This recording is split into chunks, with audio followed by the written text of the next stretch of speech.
Now, I hope you remember that this morning I was trying, in the brief space of 50 minutes, to give you a basic introduction to Mahayana Buddhism,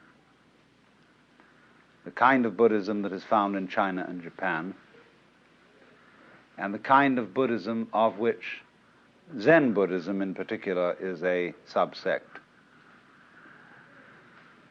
And we are rather particularly concerned with Zen, since it has had such a fundamental influence in the shaping of Japanese culture and the arts of Japan, and since we are, in the course of this informal tour, going to be visiting a good deal of Zen monasteries and seeing a great deal of Zen-formed works of art, architecture, and so on. So I want to lead now tonight from Buddhism in general, or Mahayana Buddhism in general, to Zen in particular.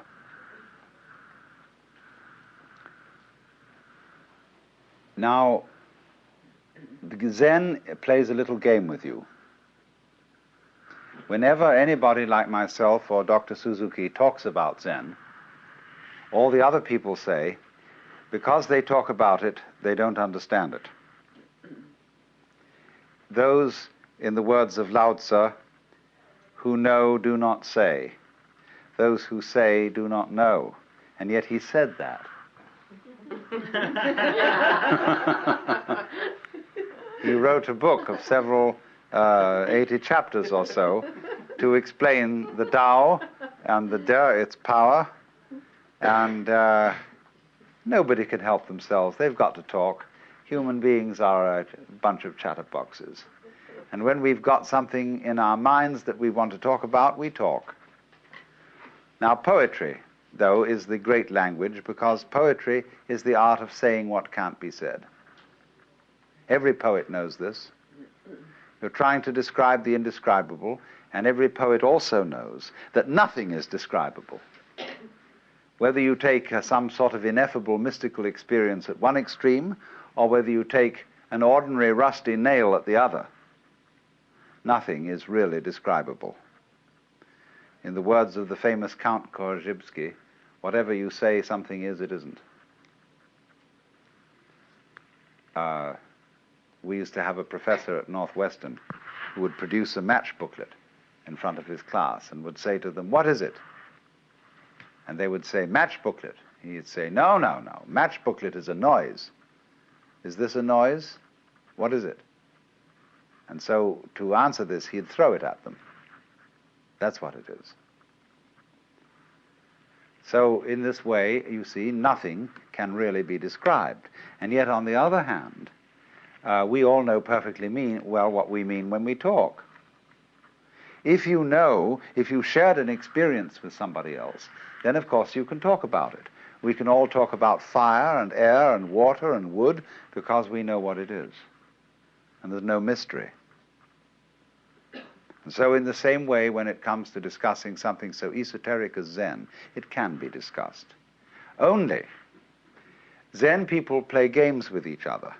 They play little tricks. They test each other out by saying to somebody, I remember when I met Paul Reps for the first time, who wrote that lovely book, Zen Flesh and Zen Bones. And he said to me, "Well," he said, "you've written quite a number of books by now. You must think you're pretty fancy." I said, "I haven't said a word." This is simply a Zen game. And people sort of feel each other out.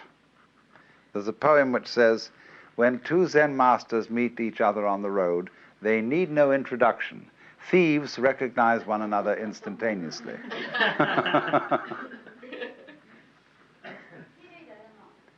So now, having got that off my chest, it's to say then, if I were to give you a really proper and really and truly educative talk about Zen, I would gather you around here and sit here in silence for 5 minutes and leave.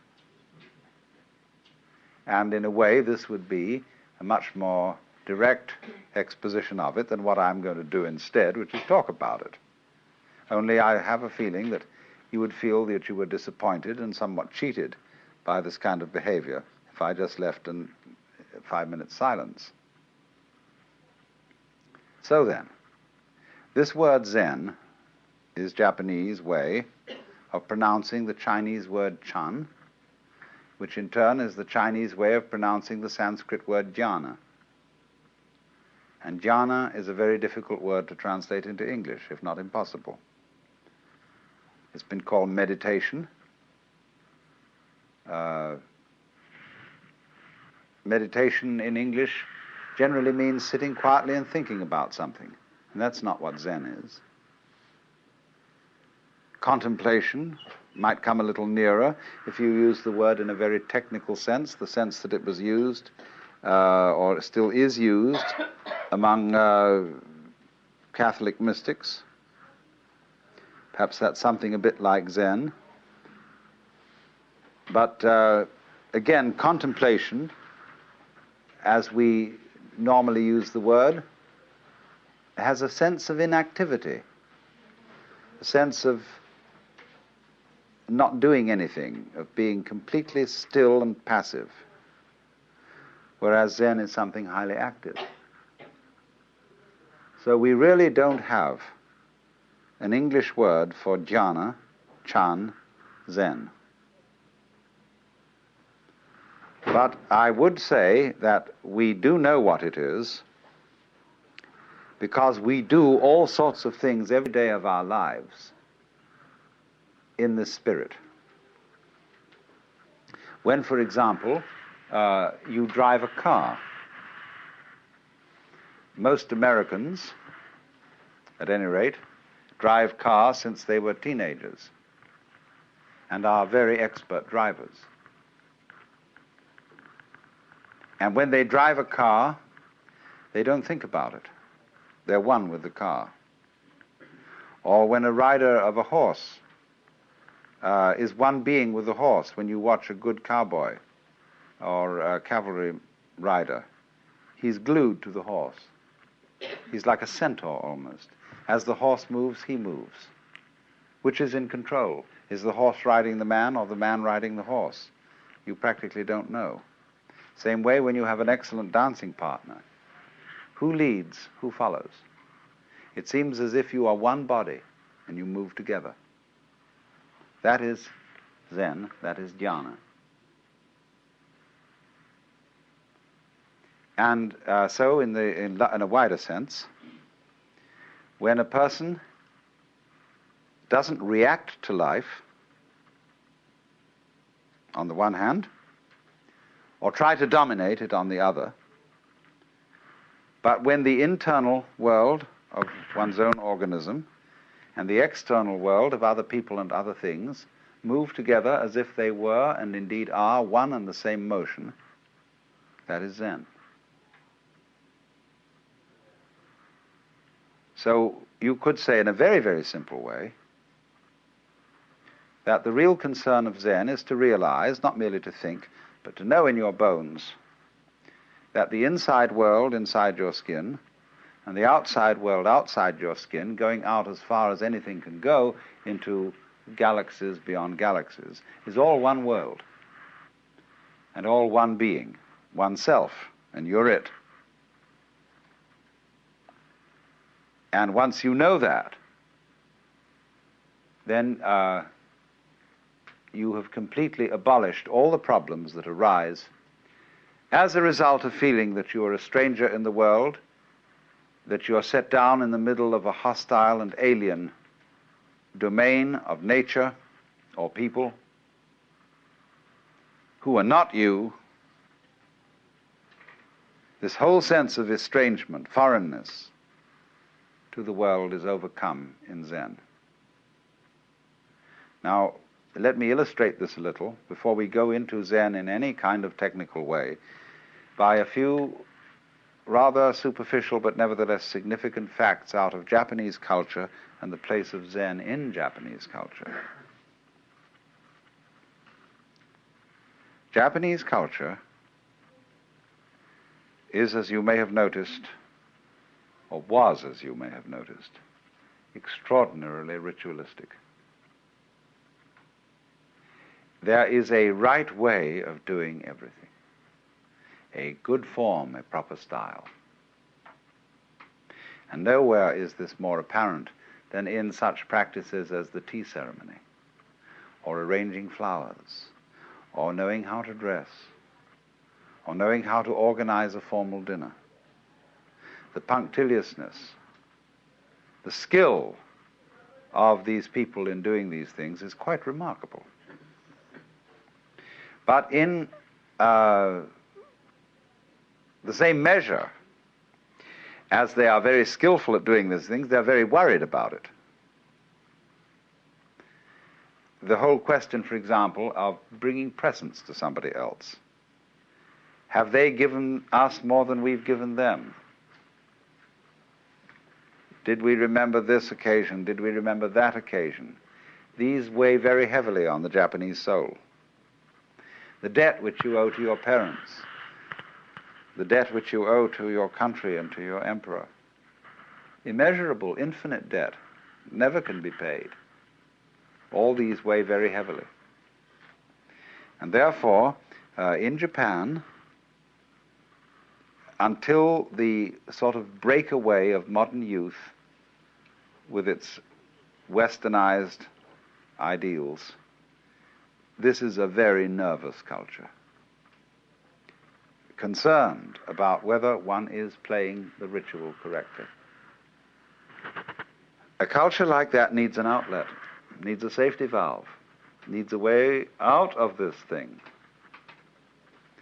And Zen provides just that.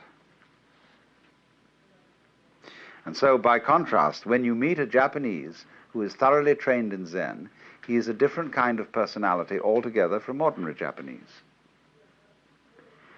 He is, in manners, not studiedly courteous, nor is he brusque, but he's simply at ease. He gives you his whole attention, so long as you give him your whole attention. If you start wandering and frittering, he's got work to do and he promptly leaves. But so long as you are wanting to talk to him, he is there for you and for nobody else. And he sits down, and he really sits. You know, he doesn't worry about whether he ought to be somewhere else. And so unable to sit with complete serenity in one place. You know, if you have half an idea that you ought to be worrying about something out in the garden, or that you ought to be cooking dinner, or that you ought to be down in your office or something, you can't sit where you are. You're not really there. You're a kind of gas balloon that keeps wanting to wander off. But these people, when you'll see, as you meet people connected with Zen, even sometimes the most neophyte, novice of a priest, has this atmosphere of knowing how to live in the present and not to be fidgety and giggly and worrying about whether he's done the right thing. Well, that's very much Zen style. Even though at the same time the Zen people do have a very exacting and demanding discipline. The function of this discipline is rather curious. It's to enable you to be comfortable. It's to enable you, for example, to sleep on a concrete sidewalk on a cold, wet night and enjoy it. To relax completely under any situation of hardship. You see, ordinarily when you sit you're out in the cold, you start shivering. Why? Because you're resisting the cold. You're tightening your muscles against the cold, and you get the staggers. But you were taught, if you learn Zen discipline, not to do that. Take it easy. Go with the cold. Relax. And all those monks in those monasteries here, they're as cold as hell in winter. And they simply sit there most of the time, and we would be frozen to death and miserable and have influenza and the great Siberian itch. But they simply relax and learn how to take the cold. So there's nothing about Zen discipline which is masochistic. It isn't to beat your body because your body's bad and is a creation of the devil or something. It has nothing to do with that. It is how to be comfortable under all circumstances. But that, again, is something rather incidental to the main question of Zen. As I said, the Zen people, as you meet them and as you get to know their style of personality, are at ease in a culture that is not at ease. In a culture that is chronically concerned with protocol. And is it just right? That is indeed a terribly self-conscious culture, where everybody is always watching themselves and having therefore second thoughts about everything.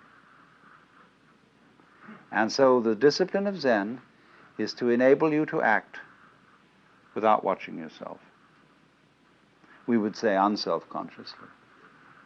But Japanese are as terrified of this as we are. They think, and we think, if I don't watch myself, I'll make a mistake. If I don't hold a club over myself, I'll cease to be civilized and become a barbarian. If I don't discipline myself with all sorts of down on those passions of yours, you will become like the monk of Siberia who burst from his cell and devoured the Father Superior. So this basic mistrust and so on in one's own spontaneity makes us wonder that if the Zen people are really spontaneous and they don't plan and premeditate and hold clubs over themselves, won't they become very, very dangerous people socially? Won't they go out and rape their mothers and daughters and murder their grandmothers to inherit their fortunes and so on and so forth? And Zen people just don't do that. And yet they are perfectly spontaneous. So then, let me try then and indicate how this discipline called Zen actually works. This will involve a little bit of letting the cat out of the bag, but can't be helped. Let's go back to what I told you was fundamental to Buddhism. Buddhism is unlike other religions in that it does not tell you anything. It doesn't require you to believe in anything. Buddhism is a dialogue. And what are called the teachings of Buddhism are nothing more than the opening phrases or opening exchanges in the dialogue.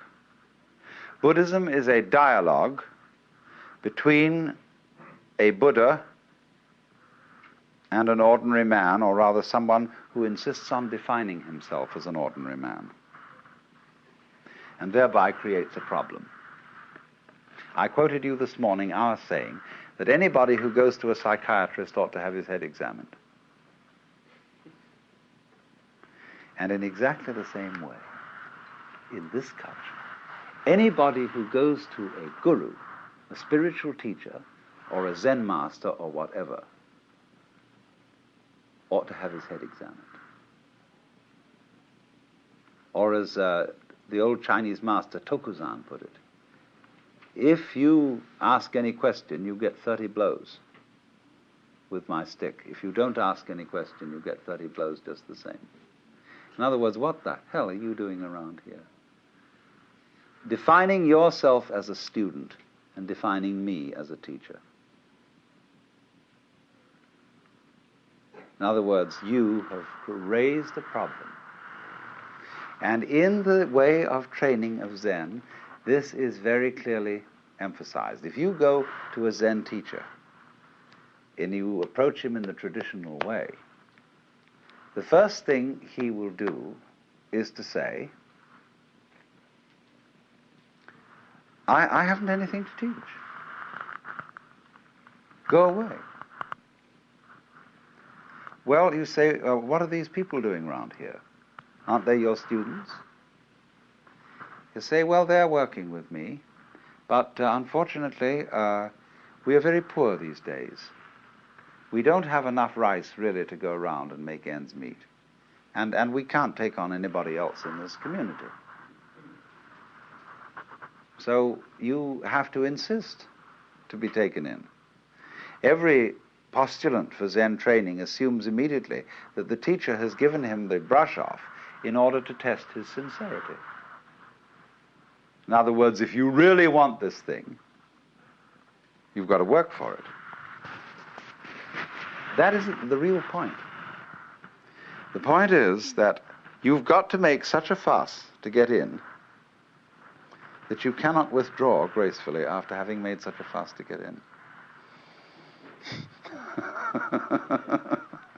Because you put yourself on the spot and you define yourself as somebody needing help or as somebody with a problem who needs a master in order to be helped out of the problem. So then, when you've done this, in the old days, of course, and it's still the formal rule among the Zen monasteries here, that when you're a postulant and you want to come in, you have to sit outside at the gate for a week or maybe only 5 days in a position of supplication with your head on bowed down on the steps. And they let you in at night because they must give hospitality to any wandering monk, but you expect not to go to sleep any of those 5 nights, but to sit there in meditation. And they give you food. But you sit and you sit and you sit there and you make a damn fool of yourself, saying, I insist on getting into this thing. I insist on learning. I want to know what the secret of this master here is. And he's told you from the start that he doesn't have a secret and that he doesn't teach anything. But you insist that he does. See, that is the situation of everybody who feels that life is a problem to be solved. Whether you want psychoanalysis, whether you want integration, whether you want salvation, whether you want Buddhahood, whatever it is you define yourself as wanting, you created the problem. What is the real problem that everybody brings to these teachers? What is it all about? It's basically this, isn't it? Teacher, I want to get one up on the universe. I feel a stranger in this world. I feel that it's a problem in that having a body means that I am subject to disease and change and death. Having emotions and passions means that I am tormented by feelings which I can't help having, and yet it's not reasonable to act on those feelings without creating trouble. I feel trapped by this world, and so I want to get the better of it. And is there some wise man around who is a master of life and who can teach me to cope with all this? So that's what everybody's looking for in a teacher, the man who is the savior and who can show you how to cope with it. And the Zen teacher says, I don't have any answers. Nobody believes that because he seems to be so competent when you look at him. You can't believe that he has no answers. And yet that's the consistent teaching of Zen, that it has nothing to say and nothing to teach. A great Chinese master of the Tang dynasty, called Linji in Chinese or Rinzai in Japanese, said Zen is like using a yellow leaf to stop a child crying. A child is crying for gold, and the father takes an autumn leaf that's yellow and says, gold. Or he said it's like using an empty fist to deceive a child. See, you've got a closed fist, and you say to the child, what have I got here? And the child says, let me see. Oh, no, I don't let you see. Put your fist behind your back. And the child becomes more and more excited to know what the devil's in that fist. And fights and fights and fights, and finally is practically in tears. And then suddenly you finally open the fist and there's nothing inside. So in exactly the same way, the person who is under the impression that there is something that we ought to get. See, all this is dressed up in a big way. To be a Buddha, to know the answer, to finally solve the problem, to get the message, to get the word, or however you put it. In other words, to be in control of your fate and of the world. Would you like it? If you could have it? And so all these powers are projected upon the Zen master. He is a Buddha. He is a master of life. And if he is, the reason why he is that he has discovered the unreality of the whole problem. And so all these powers are projected upon the Zen master. He is a Buddha. He is a master of life. And if he is, the reason why he is that he has discovered the unreality of the whole problem. There is not life on the one hand and you on the other. It's all the same. But you see, you can't tell people that. And just by telling, get them to see it.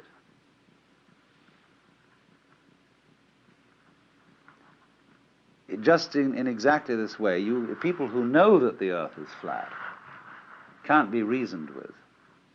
People who believe that the Bible is the literal word of God, absolutely impossible to reason with them at all, because they know it is so. So in the same way, we tend to know that we're all separate, poor little me, and that we are in need of salvation or something. And we know this is so. And so somebody says, well, you're not really that. You know that that feeling of separateness is an illusion. Well, that's all very nice in theory, but I don't feel it. So what will you do? What will you do with a person who is convinced that the earth is flat? There's no way of reasoning with him. If it's for some reason important that he discover that the earth is round, you've got to play a game with him. You've got to play a trick on him. You tell him, great, the earth is flat. Let's go and look over the edge. Wouldn't that be fun? Of course, if we're going to look over the edge of the earth, we must be very, very careful that we don't go round in circles, or we'll never get to the edge. So we've got to go along consistently, along a certain line of latitude westwards. And then we're going to come to the edge of the earth, just so long as we're consistent. In other words, in order to convince a flat earthist that the world is round, you've got to make him act consistently on his own proposition and go consistently westwards to find the edge of the world. Now, at last, by going consistently westwards, he comes back to the place where he started, he's been convinced that the earth is at least cylindrical. And he may believe you. Then take it on faith that if he goes along a line of longitude, the same thing will happen. But you see, what you did was to make him persist in his folly. Now that's the whole method of Zen. To make people become perfect egotists. And so explode the illusion of the separate ego. So what happens? In effect, then, in the discipline of Zen, when you finally convince the master that you are stupid enough to be accepted as a student, because you've persisted and because you've defined yourself as someone having a problem, he has warned you well in advance that he has nothing to teach. But he says, now I will ask you a question. There are many ways of asking this question, but they all boil down to one common theme, and that is, who are you? You say you have a problem. You say you would like to get out of the sufferings of life. You say you would like to get one up on the universe. I want to know who's asking this question. Show me you.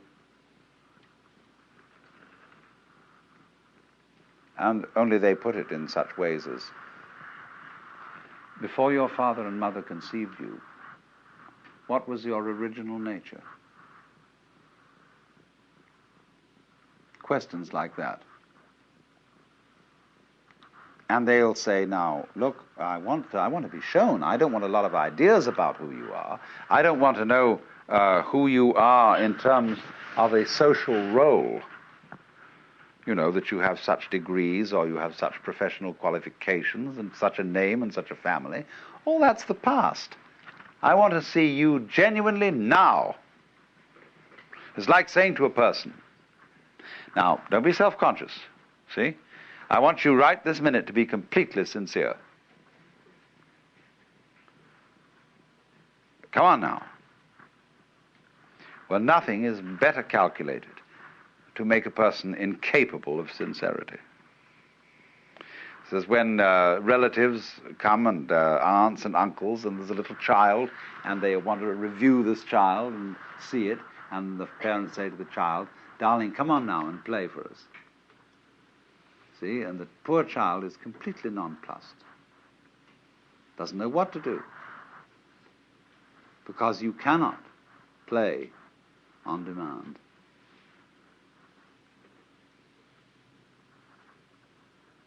Now, what is the Zen teacher doing in saying to a person, you must answer this question by coming before me in fact, a rather formal situation, the kind of context in which a Zen master interviews his students is very formal. And there he sits, a sort of enthroned tiger. He's definitely, in this culture, a sensei, a authority figure. And so he's the last kind of person you can be spontaneous with. Because you feel that he knows you through and through. And that, do you know, ever read that story of von Kleist about a man who has a fight with a bear? And the bear is a mind reader and always knows what move he's going to make, so that the man can never conquer the bear unless he makes a move which he doesn't think about first. How will you do that? And you get the same feeling with relationship to a Zen master. You feel that he is absolutely aware of everything phony about you. That he reads you like a book, but that you can't find a way of being not phony. Think about this a little. You see, it's we can arrange a group session, and this is a little game that's being played by lots of people. It's a kind of psychotherapy. We can arrange a group session in which the gimmick is this, that when anybody says anything or does anything, the group or some section of the group challenges its sincerity. and says, "Why are you coming on so strong? Are you trying to dominate us?" And you see, anything that you do can be interpreted in that way. Because the moment a group of people starts making comments on its own behavior, it is setting up a situation within the group which is analogous, say in a TV studio, to turning the camera on the monitor.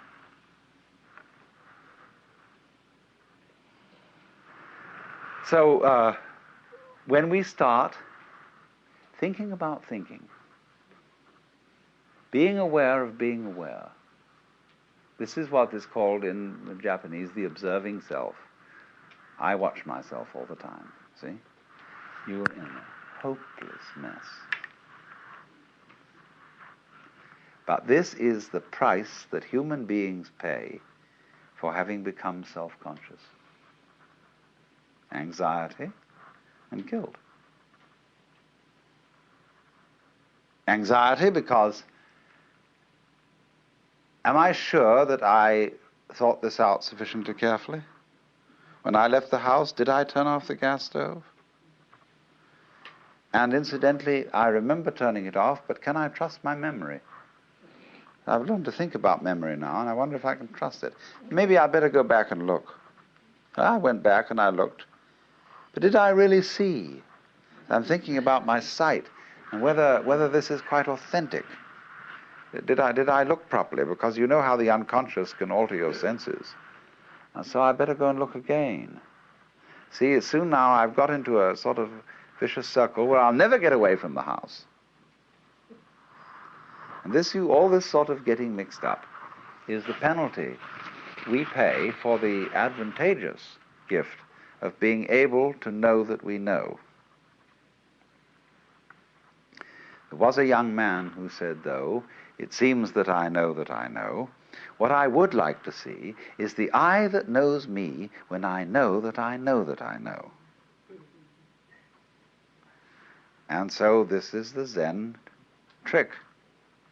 It's to put you into this situation in a very crucial way. To think about, thinking about, thinking about, thinking about. Or, just the same thing, to make a very strong effort not to think. That's Zazen. Sit, let your senses operate, and be responsive to whatever there may be around, but don't think about it. But now this is already thinking. I'm thinking about not thinking. How will I stop thinking about not thinking? So there you are. See, you're all caught up. It's like somebody came to you and they put tar in one hand, or molasses, feathers in the other, slapped the two hands together and rubbed them around and said, "Now pick off the feathers." So you see what happens. The teacher is well aware that he's played this trick on you. And he's going to see what will happen if you act, and he's going to help you to act consistently on this foolishness.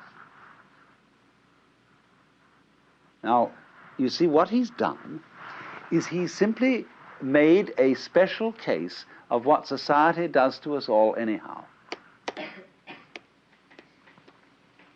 And this is true of most cultures.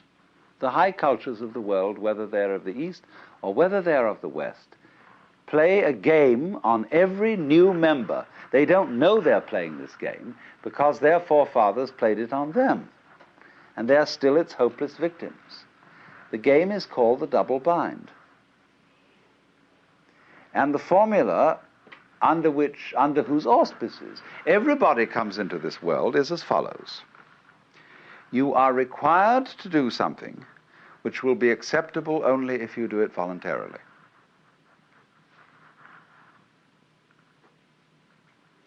You must love me. You must go to sleep. You must be natural. You must be free. Listen to that. You must be free. Now what happens, you see? Society, the community into which every child enters, defines the child. We know who we are as other people react to us. So the other people say to us, you're an independent agent. You're responsible. You are a freely acting individual. But this is a commandment. And we obey it because we can't help it. The child has no way of criticizing this or of seeing there's something phony about it. So the child has to be free because he is commanded to be so by the community. Now then, the community sets itself a problem. Having defined the child as an independent agent, and having got the child to believe that he's an independent agent because he isn't. In other words, he wouldn't believe this if he were independent. It then has trouble getting him to behave as the community wants him to behave. So they feel then there's something ornery about all children. They're born in original sin, and they're refractious and so on. Of course they are, because they've been defined in a self-contradictory way. So when the community says to a person, you must be free, or when we are in a family relationship in which the members of the family are saying to each other, you must love me, it's your duty to love me, what a bunch of rot. Supposing one day you get up and you say to your wife, darling, do you really love me? And she replies, well, I'm trying my very best to do so. Is that the answer you wanted? No. You wanted her to say, darling, I can't help loving you. I love you so much I could eat you. You don't want her to try to love you. And yet that is what you put on people in almost any marriage ceremony. That you shall love this person. Thou shalt love the Lord thy God. Thou shalt love thy neighbor as thyself. This is a double bind. And anybody who lives under the dominance of a double bind lives in a state of chronic frustration, because he is devoting his whole life to solving a meaningless, nonsensical problem. Let's take the double bind that is the deepest of all. You must go on living. Now, living is a spontaneous process.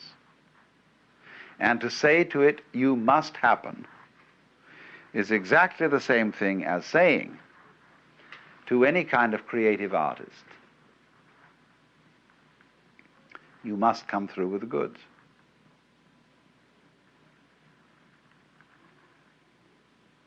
Tonight you must give the superb performance, and above all you must be unself-conscious. Well, this is being done to us all the time. And the object of the Zen discipline is that instead of doing this to people unconsciously, as parents do it and as teachers do it to children, and as the children's peers do it to their own peer members, in Zen the double bind is put on you deliberately, knowing how stupid it is. The teacher is well aware of everything he's doing and what tricks he's playing on you, because he has behind it all the compassionate intent of getting you into such a fierce double bind that you will see how stupid it is. So then, what happens is this. He gives you the double bind. Be genuine. I want to see you do something that is the real you. I had a friend who was studying Zen, and he was given some koan like this to work on. And when he was one day going for his interview, He walked through the garden that connected the Sodo, or the monks' study quarters, with the master's place, and there was a big bullfrog. Bullfrogs in this country are rather tame. People don't eat them. And so he swept up the bullfrog and dropped it into the sleeve of his kimono. And when he got in front of the teacher to answer the koan, that is to say, to do spontaneously produce his genuine self, he produced the bullfrog. And the teacher looked at it and shook his head and said, too intellectual. Or, as we might say, too contrived, too studied. That's not yet you. Now, do you see the bind in this?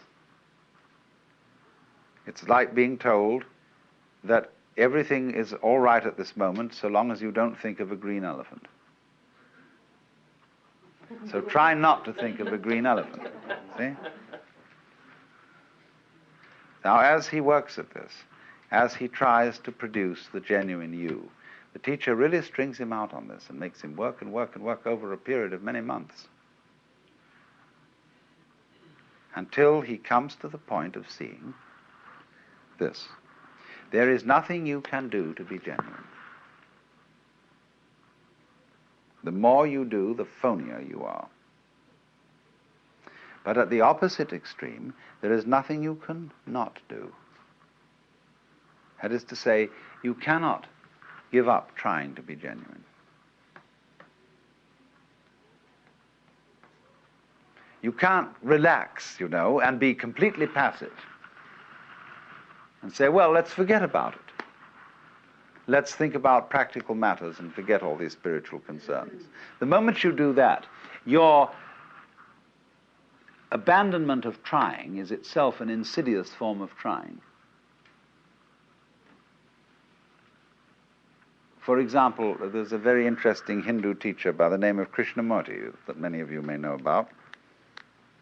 And he tells people, that all their religious inquiry, their yoga practices, their reading religious books and so on, is nothing but a form of perpetuating one's egocentricity, but on a very refined and highbrow level. So he gets a kind of disciple who studiously avoids reading any kind of philosophical or edifying book. They are reduced to reading mystery stories. And they become devoted non-disciples. See, what a clever bind that is. It's the same as the Zen technique. You can't, in other words, let go of your... we've seen, my point was at the beginning, we saw that the way of Buddhism is to let go of yourself, to see that you live in a universe in which nothing can be grasped. Therefore, stop grasping. So here's the problem. I come and say to the teacher, teach me not to grasp. He'll say, why do you want to know? And he shows you that the reason why you want to stop grasping is that it's a new form of grasping. You feel that you will beat the game by being unattached. See, it's horrible to grieve when somebody you love dies. So maybe by being unattached to that person, I can avoid grief. Pretty cold, isn't it? Maybe, you see, by not having an ego, when life comes and bangs on me, if there's nobody there, it'll be all right. So that's why I want non-ego state. That's phony. All this is a new way of safeguarding and protecting the ego. So this is the way in which Buddhism is a dialogue. So you see, if you go back to fundamental primitive Buddhism, people say to the Buddha, I want to escape from suffering. It's a perfectly honest statement. All right? Realize that suffering is caused by desire. Try not to desire. So the student goes away and tries to eliminate desires by controlling his mind and practicing yoga. Comes back to the teacher and says, it's pretty difficult. But I have managed at least to get rid of some desires. The teacher says to him, but you're still desiring to get rid of desire. What about that one?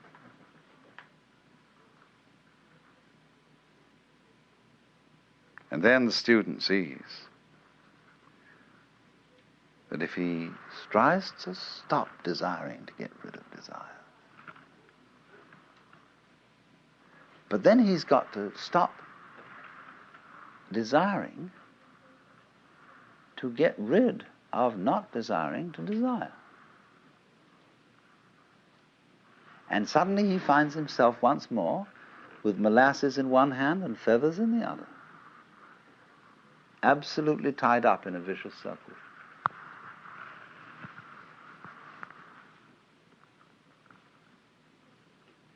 So he realizes there is nothing I can do about it, and there's nothing I can not do about it. And this predicament in Zen is called a mosquito trying to bite an iron bull.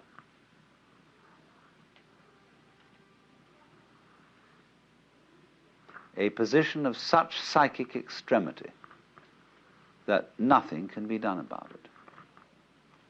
Now the point here is, what does this situation mean? When you find yourself in that kind of a trap, what's the meaning of the trap? Why, that's very simple. If there's nothing you can do, and also nothing you cannot do about a given situation, it means that you are phony. That, in other words, what we call a separate ego isn't there. Of course it can't do anything, because it is not an agent. And by virtue of the fact that it can't do anything, equally, it can't not do anything.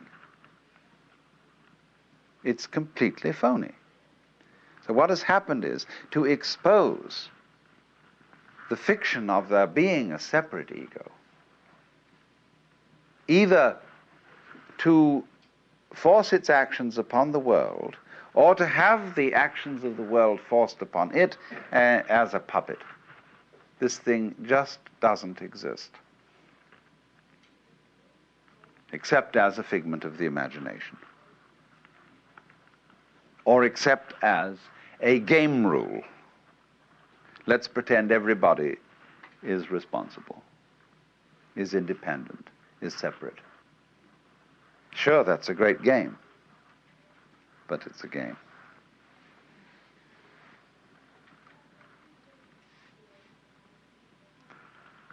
And so, the whole object of this Zen dialogue between the teacher and the student is to carry that game of being the separate ego to its logical conclusion, to its reductio ad absurdum. So that, as Blake said, the fool who persists in his folly will become wise.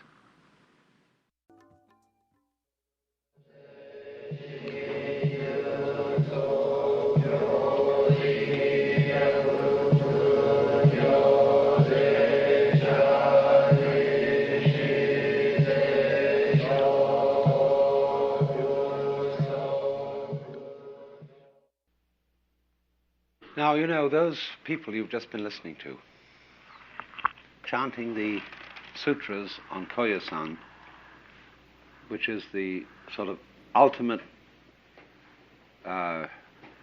center, retreat, inner sanctuary of Japanese practice of Vajrayana, Mahayana Buddhism,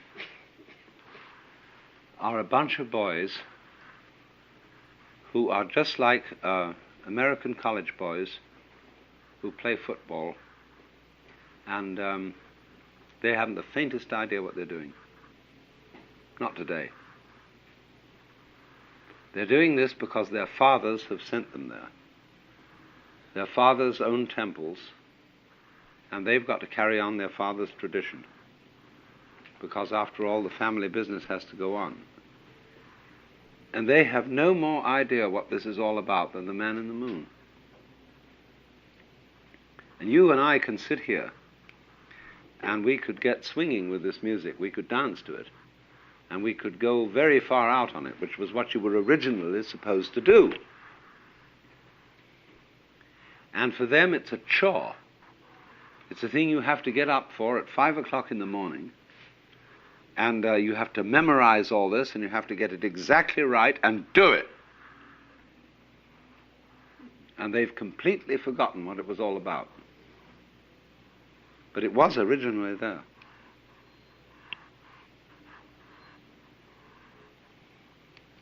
It's a funny thing how this happens, you see. But you see how I was explaining to you this morning? How we have a rhythm between remembering and not remembering. You remember long enough to know that you're there. Because if you don't remember, nothing makes any impression upon you, and therefore you're not there.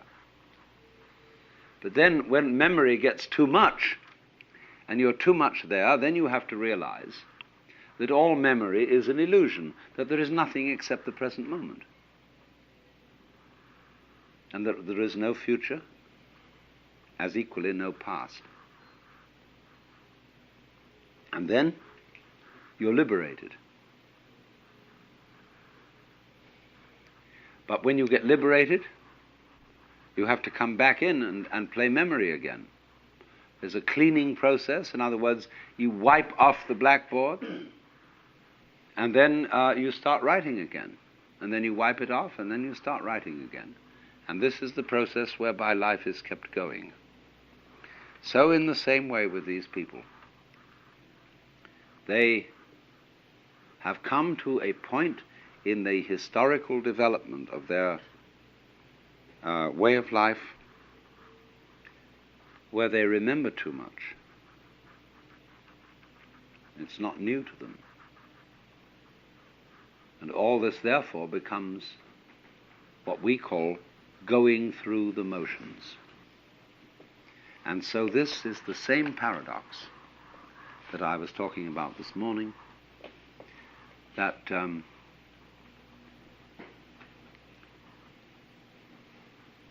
the echo, which is memory, is simultaneously what tells you you exist and what traps you. So in the sense that it tells you you exist, it's an advantage. To the extent that it traps you, it's a debt. You're in debt. You should be thankful. Somebody gave it to you. Ultimately, in the Judeo-Christian tradition, the Lord God did it all for you, and you should be thankful. And say, anything bad that I did was from me. Dear God, anything good that I did was from you. You see? What a marvelous mix-up that is. But all I'm saying is this. There is a point in all this development where you have to say to people, please come off it. In other words, these boys here in Koyasan, I was aching to know enough Japanese to say to them, do you realize what a great thing you have here? Couldn't you possibly enjoy it for a few minutes? And let's get together and all join hands around here and go through this again, these sutras, and really make it. So I'm talking, you see, about the same process of what has been called flip-flopability, whereby we switch from one attitude to another, one situation to another, and this pulse switch situation is the very nature of existence. That's why your heart does that. That's why all sounds, all light, everything is going bloop, bloop, bloop, bloop, bloop, bloop. See? And so because of that bloop, you know you're here. Well, now, I've been trying to show how this game has its own inner meaning. So finally, we've got to come round to one form of Mahayana that I haven't really discussed at all to complete the whole scene, which is what is called the School of the Pure Land. And this is the most popular form of Mahayana Buddhism in the Far East. In China, in Japan, everywhere. The multitudes go for this kind. And it's all under the presiding image of one of those Jnani Buddhas called Amitabha, whose name means boundless light, and who is a sort of subdivision or aspect of Mahavairocana, who is the great Sun Buddha, and is therefore probably derived historically from Ahura Mazda, from Persia, the great sun god of the Mazdaeans and the Parsis. But although that may have been what set it all off, it has been greatly transformed by being canalized through Buddhism. Now, you have all seen photographs of the Buddha at Kamakura, the Daibuts, that enormous bronze figure that sits in a beautiful park with pine trees, the temple having long been demolished by a tidal wave, for which thanks be to God. Because if it hadn't been for the tidal wave, nobody would ever have really seen this figure. But there is at Kamakura this huge bronze figure. It's about 42 feet high. And here this creature sits, surrounded by a great busyness. Thousands of school children are all the time on tours, streaming by, photographers, people selling this, that, and the other, souvenirs, exhibitions of dwarf trees and everything. They're all going on around. And here this thing sits and looks down forever. And nothing can hush it. I mean, let's put it this way. It hushes everything. That no matter how much turmoil of children, etc., is going on in this park, this huge face presides over everything. And you cannot ignore it. It subdues you into peace without doing it in an authoritative way. It doesn't say to you, shut up. It just is so peaceful that you cannot help catching the infection of peace that comes from this figure. And this is the figure of Amitabha. Not the historical Shakyamuni Gautama Buddha living in India, but one of the Jnani Buddhas who is not manifested in the world. Now, the religion connected with this figure is called Pure Land, Jodo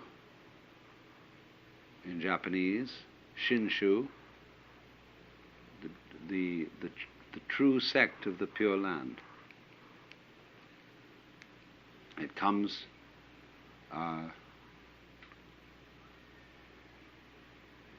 again, the origins are always in India. But the Japanese, under the genius of Honen and Shinran, who were medieval Buddhist saints, developed their own special variety of it. And this is a very strange religion.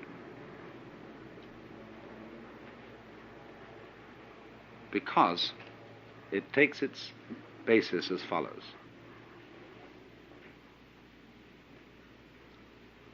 We are living now in the most decadent period of history. That's what they say. And this comes back from the Hindu idea that this is the Kali Yuga. This is the end of time, where everything is completely fouled up. And this started in about 3000 BC. February the 23rd, 3023 BC, the Kali Yuga began. And it's got to last yet for 5,000 years. And then everything will fall apart. The universe will disappear out of sheer failure. So that now, nobody can be virtuous. Because everybody who tries to be virtuous in this epoch of the world is merely showing off. It's not really pure. It's just pretending you're virtuous. It's a big act. In other words, so you give money to charity, not because you really love the people you're giving money to, but because you are under a sense of guilt and you feel you ought to. And therefore, because of that inescapable bad motivation, nobody can possibly liberate themselves from the chains of karma. The more you try to get out of your karma, that is to say your conditioning, your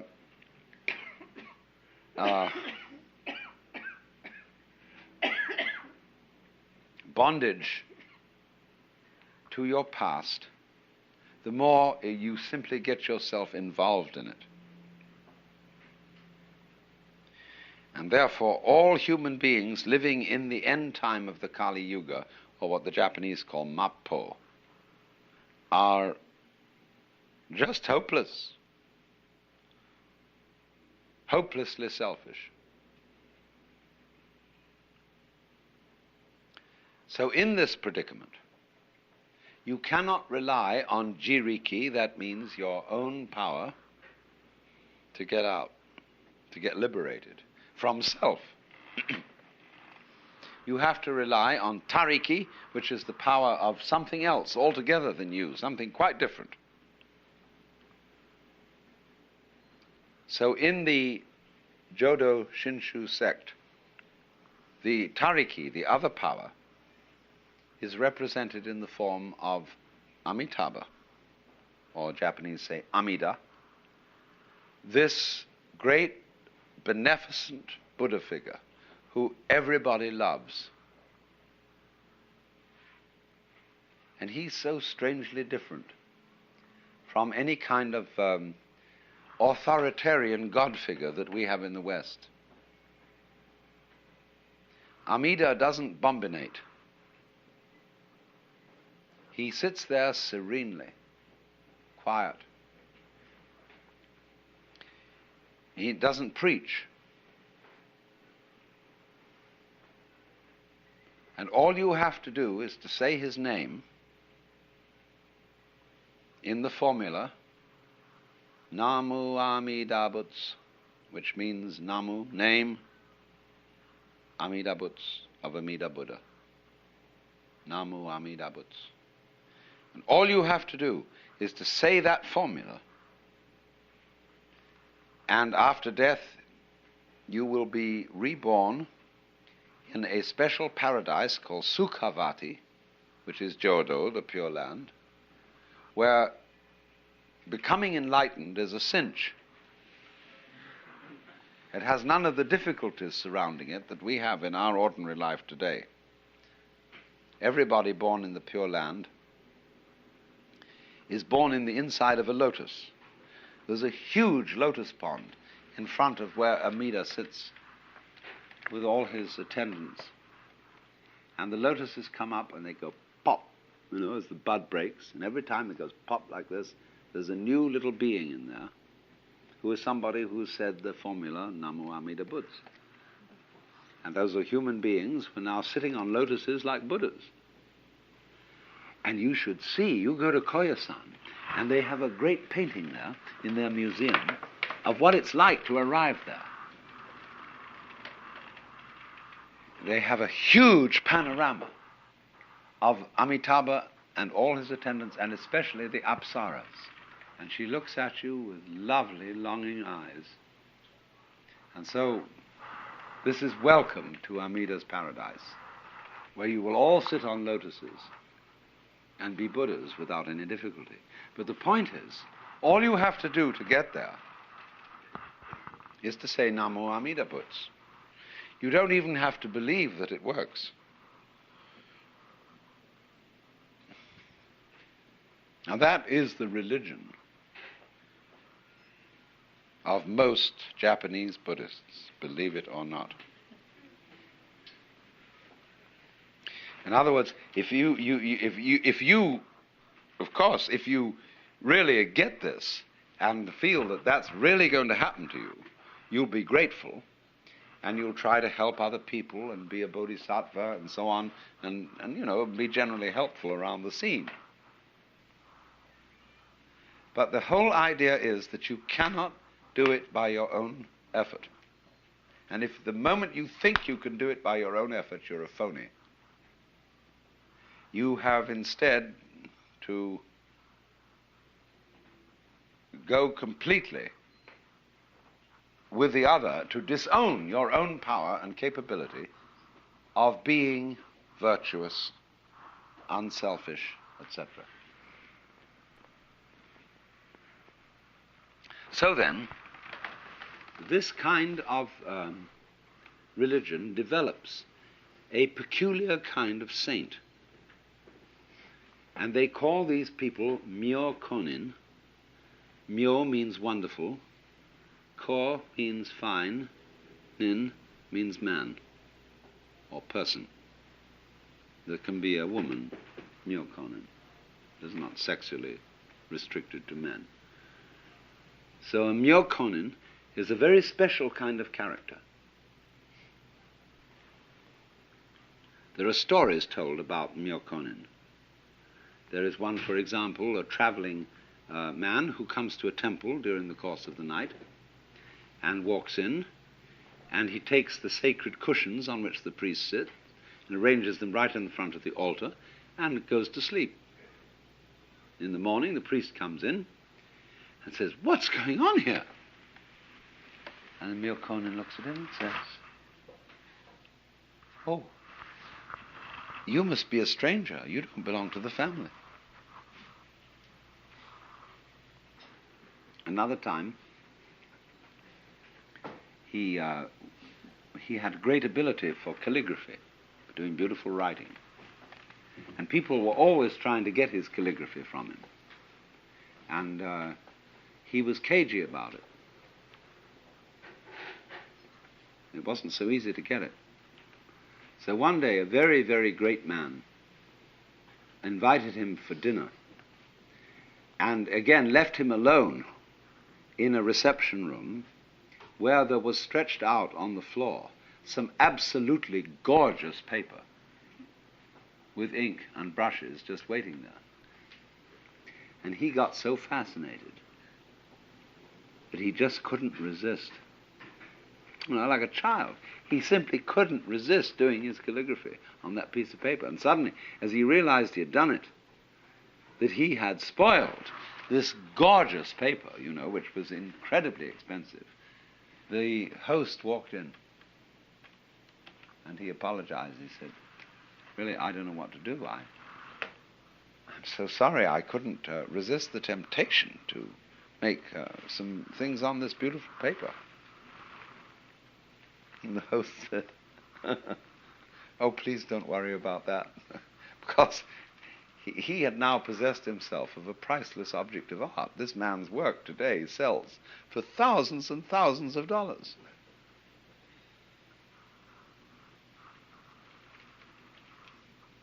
So this is the spirit. I'm telling these anecdotes to try and illustrate the spirit of what's called a myokonin. Somebody in the swing of realizing that all the very great thing in life is not your own doing. That it comes from the side of things, the flip, in other words, of experience that you call other. There are some people, you see, who believe it comes from the split in experience you call yourself. That's the Jiriki people. The Tariki people believe it comes from the other. But now what happens is this. When you penetrate deeply into the doctrines of the Pure Land school, the simple people believe that there really is Amitabha Buddha sitting on his golden lotus surrounded by all those apsaras. Exactly from Japan, 108,000 miles to the west, there is a paradise where all those people sit and where you will be reborn when you die. And the simple priests of the sect in the country villages today still insist that that's what you should believe. But the sophisticated priests don't believe that at all. They know that Amitabha is in you, only it is that side of you which you don't define as you. When you say, I have a body, instead of saying I am a body, that's because you feel that your body happens to you, that it's something you got mixed up with, that was given to you by your parents. You don't say, I beat my heart on purpose. You feel that your heart is something that happens to you. So all that side of things that you experience as a passive recipient of it is tariki.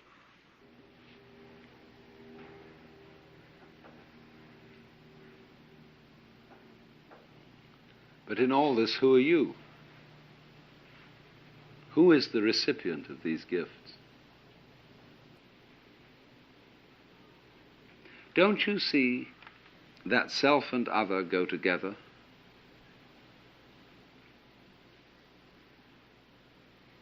That you don't need to cling to yourself because you have everything you called other, and that's you too.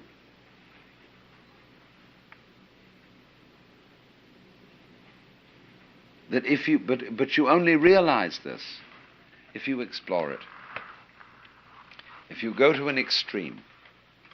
So you can go to the extreme by pursuing the idea of total courage, of letting go of everything, of being a true Zen monk and abandoning all your property and living in a barn and sitting in the middle of the night in the cold and eating rice and pickles and so on. And you can explore liberation that way. That's going to an extreme.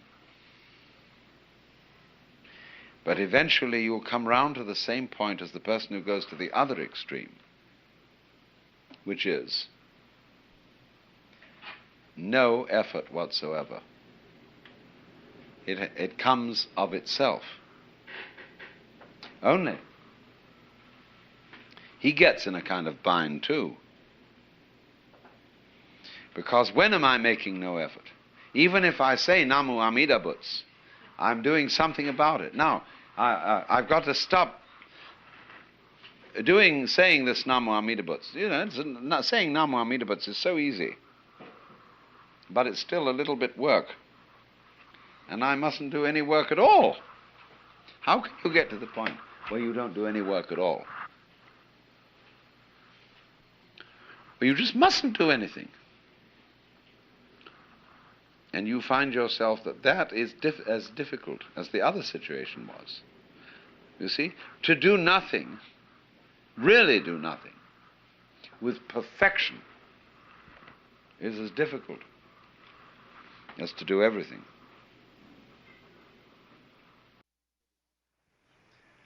Now then, we have to get on to Buddhism. And in order to introduce Buddhism, it's necessary to remember the whole background of the world view of India. In other words, what we're going to study, first of all, to understand Buddhism, is Indian cosmology, just as you would have to study the cosmology of the Ptolemaic view of the world in order to understand Dante, and in order to understand lots of things about medieval Christianity. So the cosmology of the Hindus, their view of the universe, has come right into Japanese life through Buddhism, but it antedates Buddhism. Buddhism simply adopted it as a matter of course, just as now if you invented a new religion, you would probably adopt the cosmology of modern astronomy. Well, now, how does the Hindu see the world? You know, there are really three great views of the world that human beings have had. And they go, one is the Western view of the world, which looks upon the world as a construct, an artifact, by analogy with ceramics and carpentry. Then there is the Hindu view of the world, which is dramatic, looks on it as a play. And then the Chinese view, which is organic and looks upon the world as an organism, a body. But the Hindu view sees it as a drama. And it's simply this: there is what there is, and always was and always will be, which is called the self. That in Sanskrit is Atman, A-T-M-A-N. And the Atman is also called Brahman. Brahman, from the root bri, to grow, to expand, to swell, is actually related to our word breath.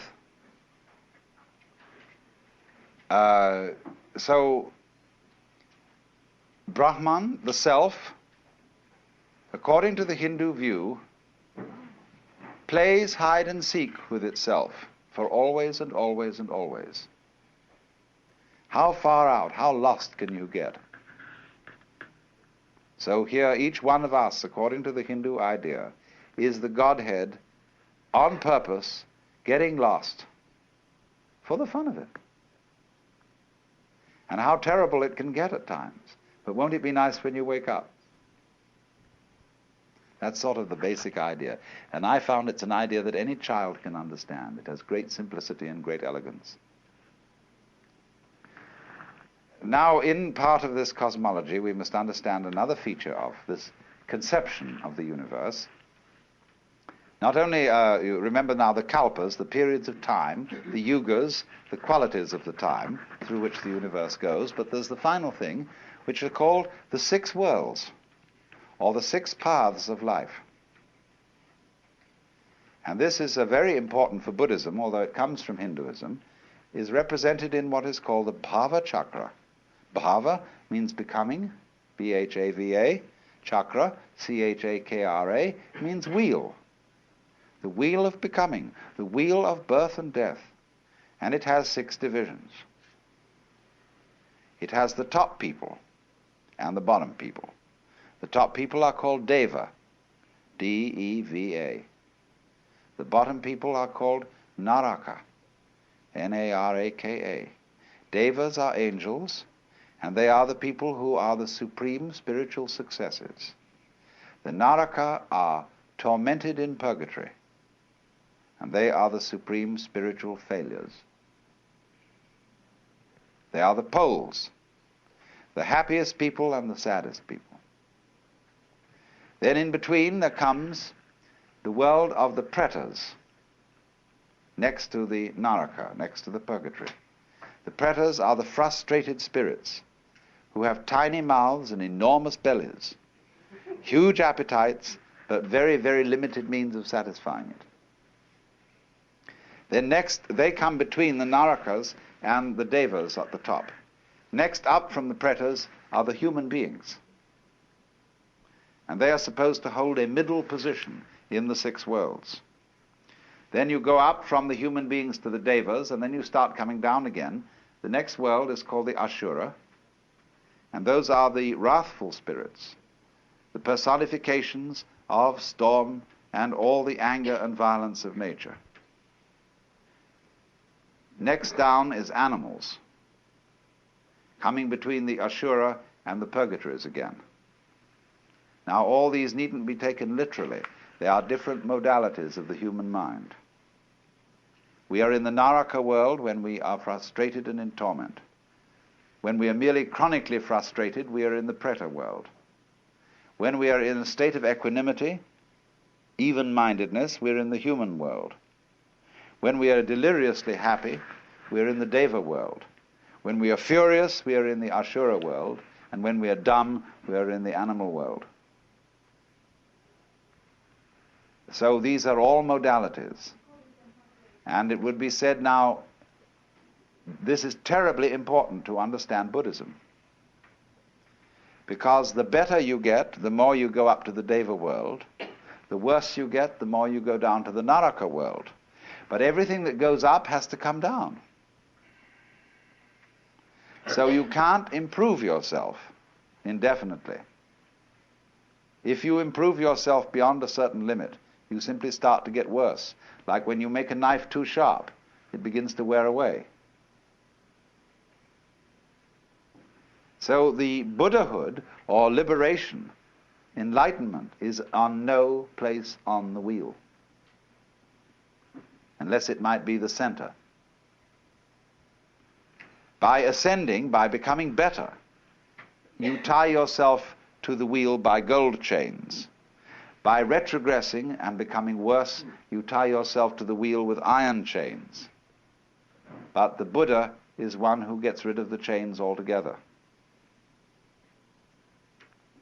And so this will explain why Buddhism, unlike Judaism and unlike Christianity, is not very, very frantically concerned with being good.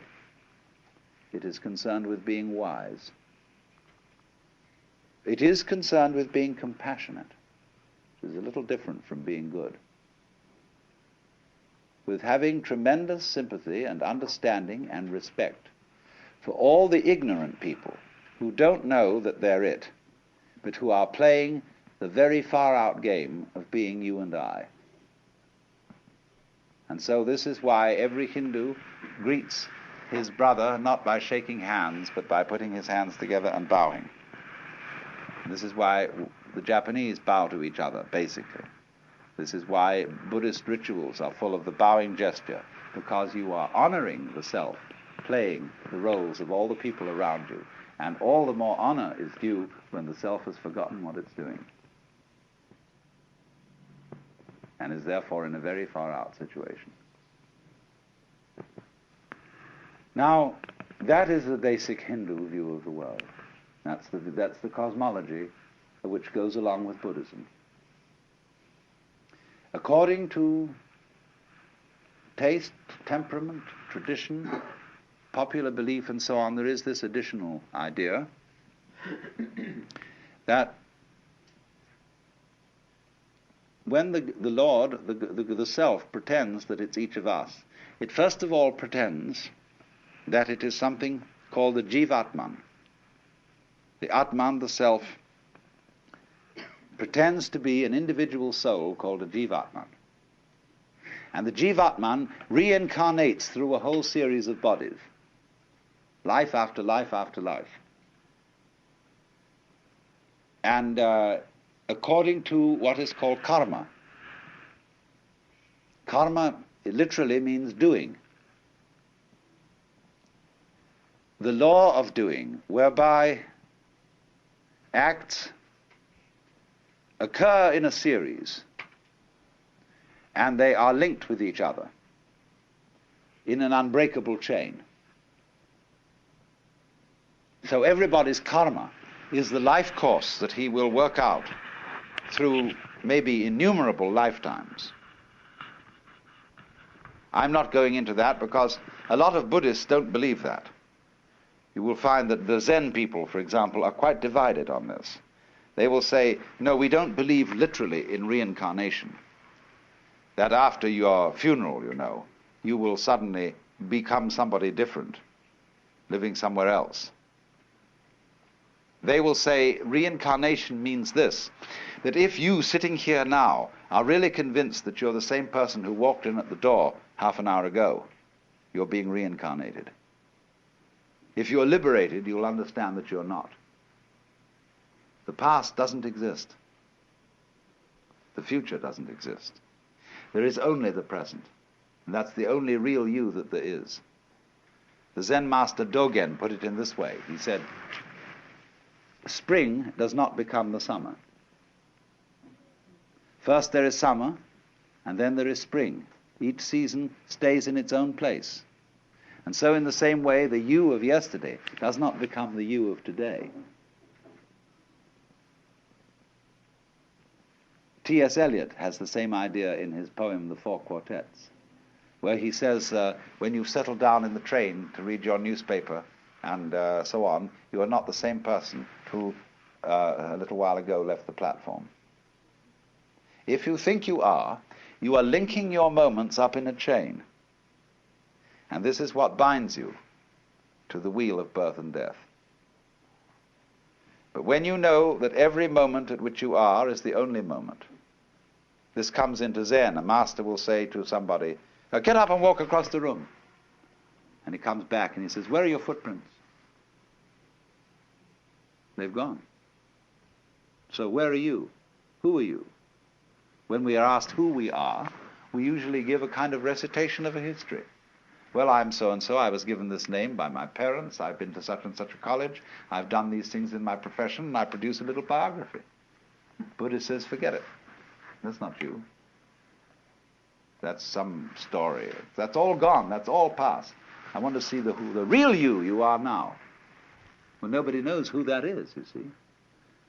Because we don't know ourselves except through listening to our echoes and consulting our memories.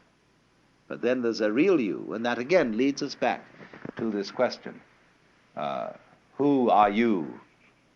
That is the real you. We shall see how they play with this in Zen, by the koans, to get you to come out of your shell and find out who you really are. Well now, whereas in India, this worldview is tied up with a whole culture involving every circumstance of everyday life. Hinduism is not a religion in the same sense that, say, being an Episcopalian or even a Roman Catholic. Hinduism is not a religion, it is a culture. In this respect, it's more like Judaism than Christianity, because a person is still recognizable as a Jew, even though they don't go to synagogue. Because there's certain cultural things that Jewish people who come of a line of Jewish parents, people who have been practicing Jews, they still continue certain ways of doing things, certain mannerisms, certain attitudes, and so they are cultural Jews instead of religious Jews. Now, Hinduism is the same sort of thing. It is a religion culture. And so it involves living in India, really, to be a Hindu. Because of the differences of climate, the differences of arts and crafts, technology, you can't be a Hindu in the full sense in Japan or in the United States. So what is Buddhism? Buddhism is Hinduism stripped for export. Now the Buddha was a reformer, you might say, in the highest sense of a reformer, someone who wants to go to the original form, or to reform it for the needs of a certain time.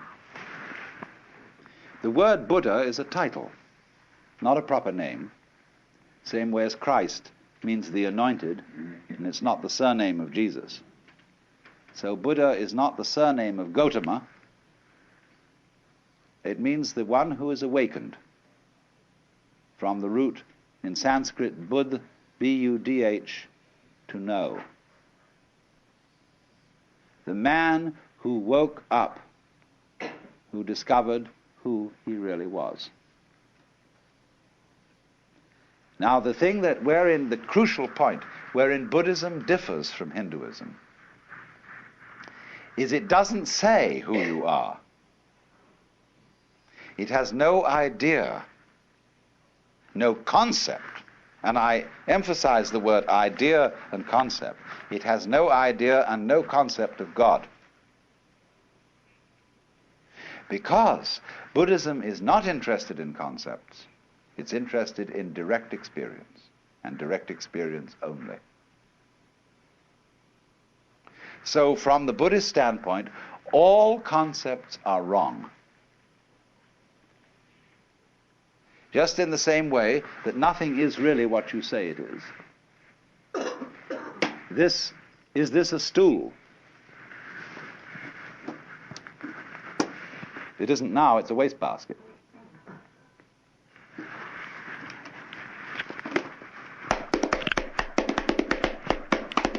It's now a drum. What is this thing? See? It is what it does. It's this. See? Anything you can use it for is what it is. So if you have a rigid idea that it's a stool and you can only sit on it, you're kind of stuck. But if it's all these other things as well, then you suddenly see that anything can be everything. So in the same way, Buddhism does not define and say what you really are is something. Because it would say that if you believe that, you've got stuck with an idea and you're clinging onto it for spiritual security. So a lot of people say, well, I like to have a religion because it gives me something to hold on to. A Buddhist would say, cut that stuff. So long as you hold on to something, you don't have religion. You only really there when you let go of everything. And you don't depend on any fixed idea, any belief for your sanity or happiness. So you would think Buddhism is very destructive because it breaks down, it doesn't believe in God, it doesn't believe in an immortal soul, it doesn't believe in, doesn't seek any solace in any idea of life after death. It absolutely faces the fact of the transiency of life. There's nothing you can hold on to, so man, let go. Because there's no one to hold on to anything anyway. So Buddhism is the discipline of doing that. But if you do that, you see, you discover something much better than anybody has who has a belief. Because you got the real thing. Only you can't say what it is. They say in Zen that if you're enlightened in Buddhism, you are like a dumb man who has had a wonderful dream. That is to say, when you've had a wonderful dream, you want to tell everybody what it is. But you can't, if you're dumb. See, if you can't speak. So the real thing in Buddhism, which they call nirvana, which is a sort of equivalent to moksha, nirvana means blow out. Phew!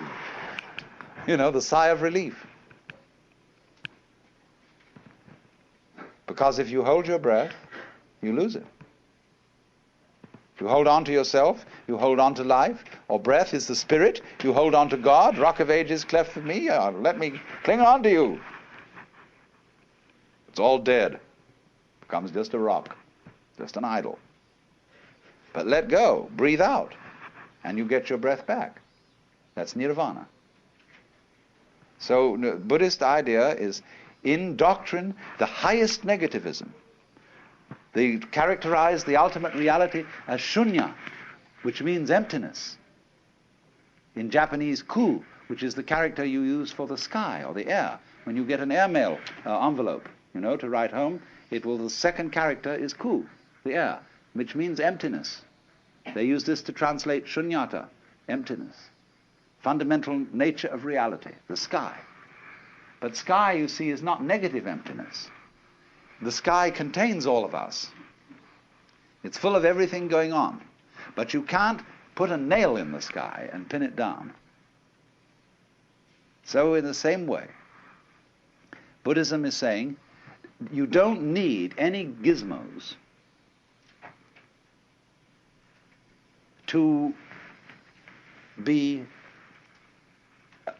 in the know. You don't need a religion. You don't need any, even Buddha statues. You don't need any temples.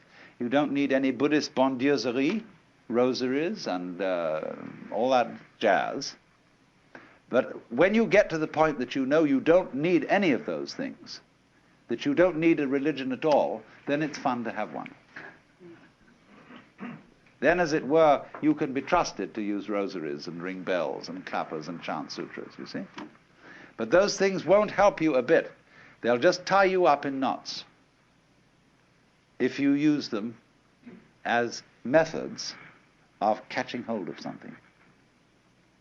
So every teacher of Buddhism is a debunker. But he does it not to be a smart aleck and to show how clever he is, but out of compassion. Just as when a surgeon chops off a bad growth, or a dentist pulls out a rotten tooth, so the Buddhist guru or surgeon is getting rid of your crazy ideas for you, which you use to cling on to life and make it dead. Now, there are two kinds of Buddhism. They are called Mahayana.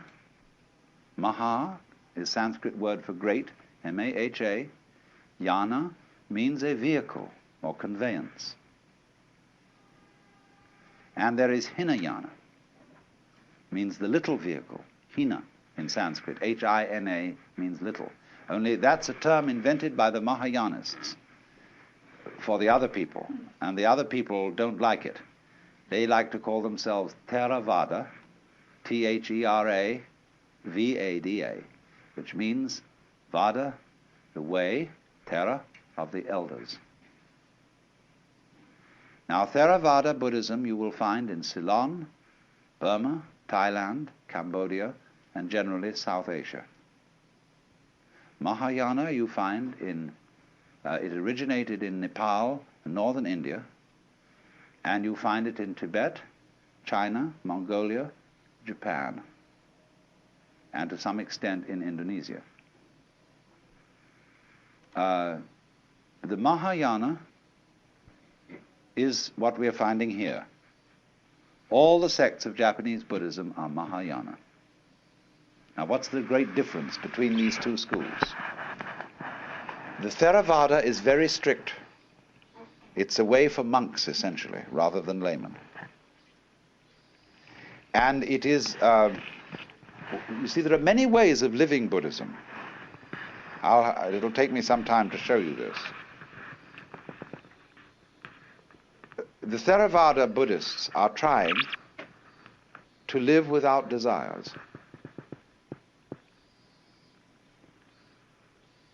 to have no need for wives or girls or husbands or boyfriends, not to kill anything at all, to live the strictest vegetarian way, and to strain your water so that you even don't eat any insects, little insects with it.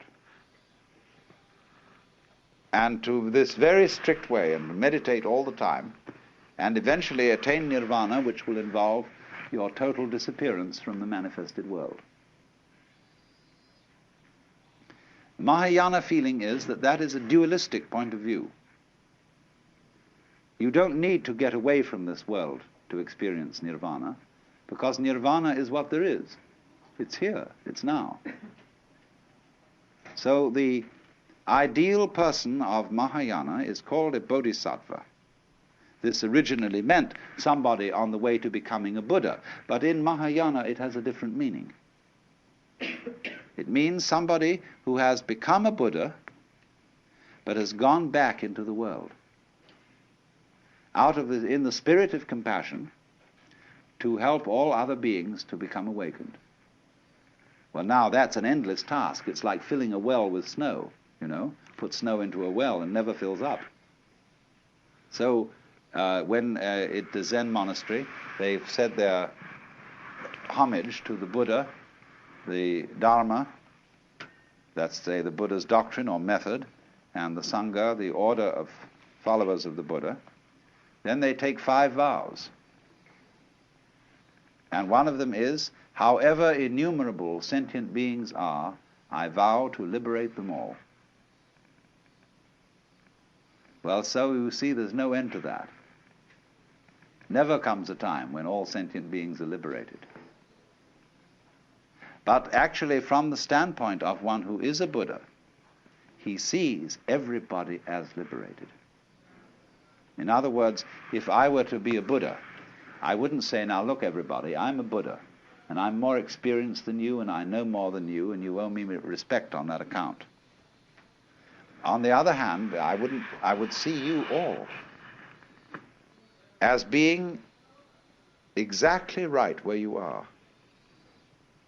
All of you Buddhas, and even those of you who don't know it, it would be right for you not to know it at this moment.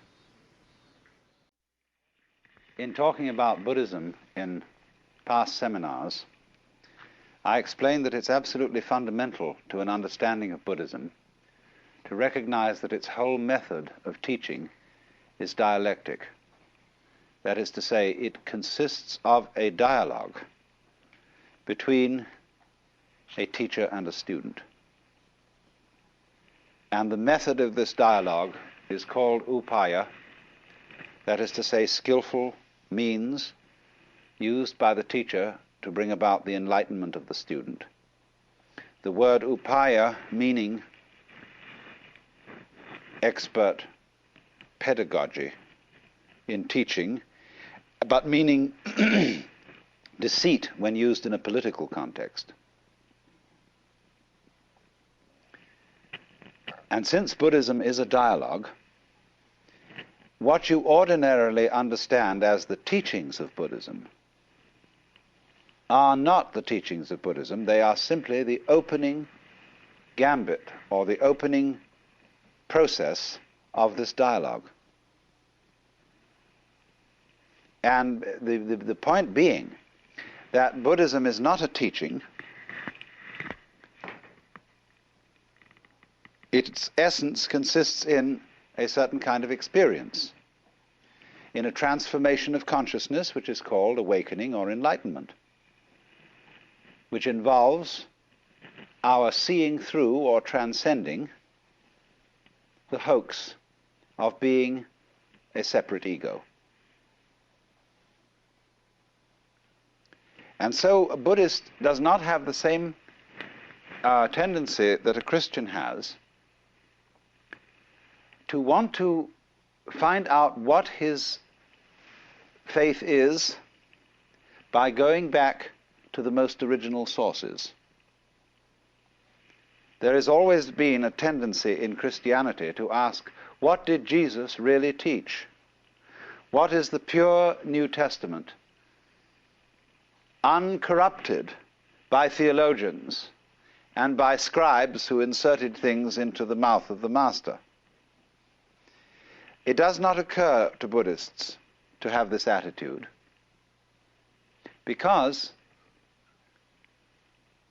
of this dialectic pattern. You see, when you have an acorn, if it's a lively acorn, it grows into an oak. And that's the way it should be. In other words, it should develop into something. And so Buddhism, as it has developed since the days of the Buddha, has gone a long way. It has become sometimes more complex, sometimes more simple. But it has changed radically because the seed which the Buddha planted was alive. Now, for example, when we ask what are the Buddhist scriptures, you can get 2 answers to that question. In the Southern School, there is a set of scriptures which are written in the Pali language, divided into 3 sections, called the Tipitaka, which means the 3 baskets. Because these palm leaf manuscripts on which the sutras were eventually written down were, of course, carried around in baskets. And 3 baskets of these palm leaf manuscript volumes comprise the Buddhist scriptures. But you must remember that in the evolution of these scriptures, that the Buddha wrote nothing, nor did his immediate disciples. That's a very important thing to remember, that all Indian scriptures were for many centuries handed down orally. And so we have no clear guide as to their dates. Because when you hand down an oral tradition,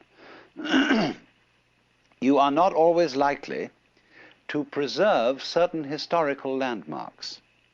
Supposing we're talking about a certain king, and the name of this king will mark a historical point.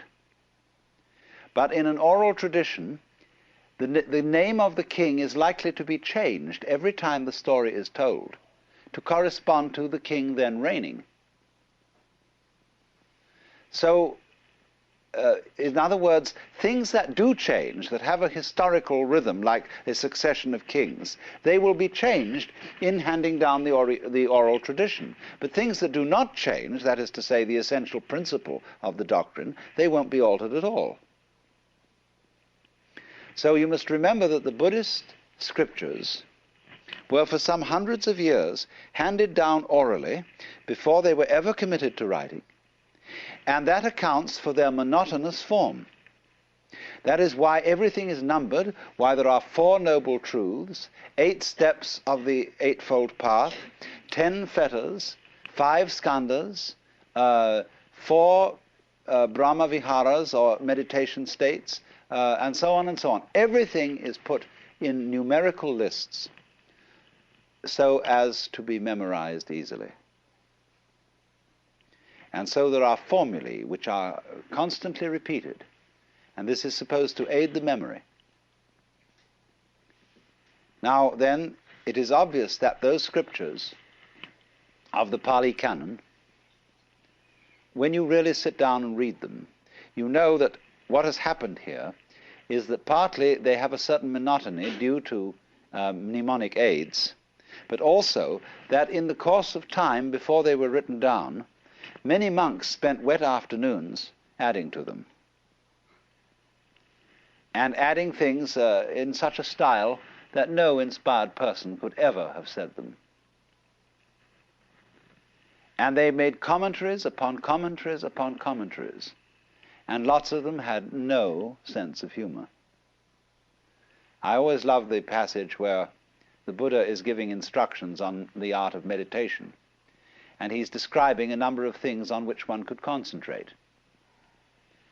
And there's a commentator making little notes on this. And so when he's made his list of things on which you could concentrate, like a square drawn on the ground, or the tip of your nose, or a leaf, or a stone, or anything, and then he says, or on anything. And the commentator puts footnote, but not any wicked thing.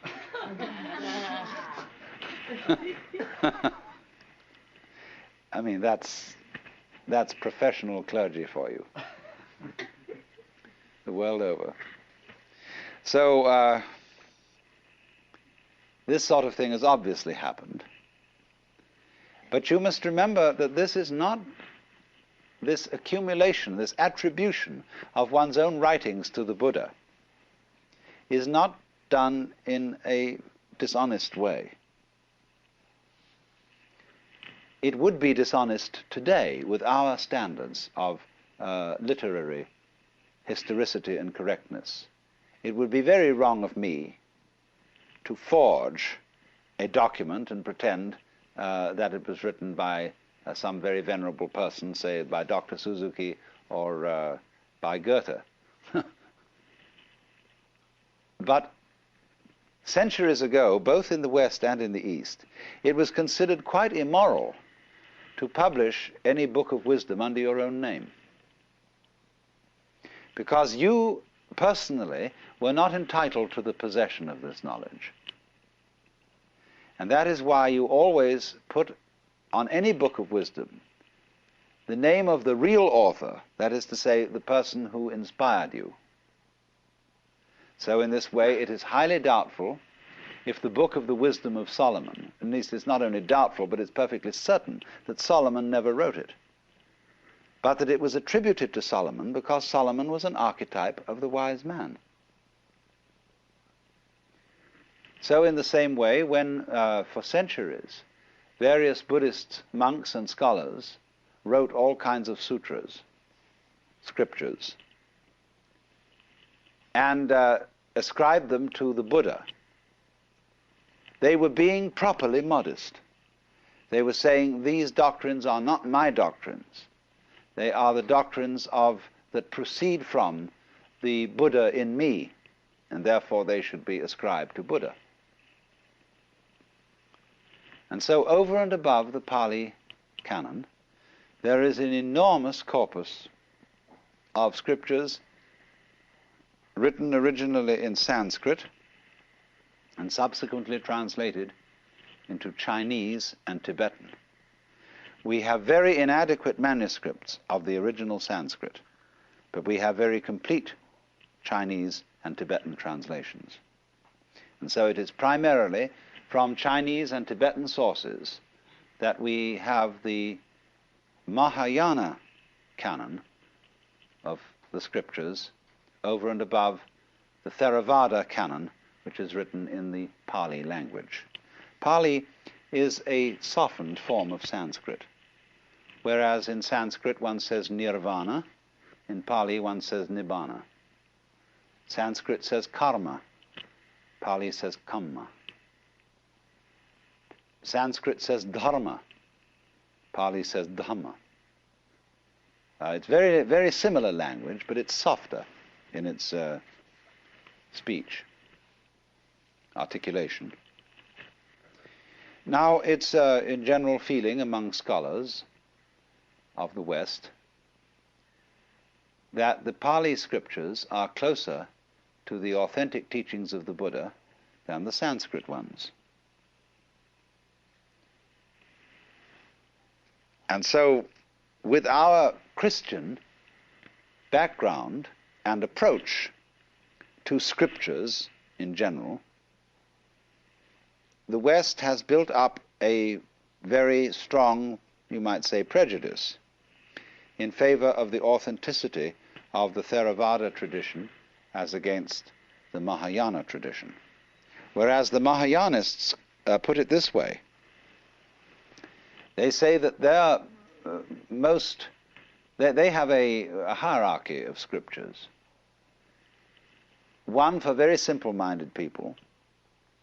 The next, they have about 4 grades, going progressively to the scriptures for the most intelligent people. And they say that the Buddha preached that to his intimate disciples first. And then slowly, as he reached out from the most intimate group to others, he came down to what is now the Pali Canon, as the scriptures for the biggest dunderheads. But that the ones that he preached first were not revealed until long, long after his death. So they have no difficulty in making a consistent story about the fact that the scriptures in Sanskrit represent a level of the historical evolution of Buddhist ideas that, from our point of view, could not possibly have been attained in the Buddha's lifetime. But you see, they say, though the latest revealed was actually the first taught to the in-group. Well, you've got to make allowances for these differences in points of view and not entirely project Western standards of historical and documentary criticism onto Buddhist scriptures. Because, as I said, it is in the essence of Buddhism to be a developing process, because it is a dialogue. So then, you can see the initial steps of the dialogue in our earliest or presumed earliest records of Buddhism, in the Four Noble Truths, where you have it put out that the problem which Buddhism faces is suffering. This word dukkha, which we translate suffering, is the opposite of sukha. Sukha means what is sweet and delightful. Dukkha means the opposite, what is bitter and frustrating. And Mahayanists will explain that the Buddha always taught by a dialectical method. That is to say, when people were trying to make the goal of life the pursuit of sukha, that is to say, the pursuit of happiness, he counteracted this wrong view by teaching that life is essentially miserable. When people thought, for example, that there is a permanent and eternal self in each one of us, and clung to that self, the Buddha, in order to counteract this one-sided view, taught the other extreme doctrine that there is no fixed self in us, no ego. But a Mahayanist would always say, the truth is the middle way. Neither sukha nor dukkha, neither atman nor anatman, self nor non-self. The whole point is like this. Once when R.H. Blythe was asked by some students, do you believe in God? He answered, if you do, I don't. If you don't, I do. And so in much the same way, all Buddhist pedagogics, teaching, is specifically addressed not to people in general, but to the individual who brings a problem. And wherever he seems to be overemphasizing things in one way, the teacher overemphasizes in the opposite way, so as to arrive at the middle way.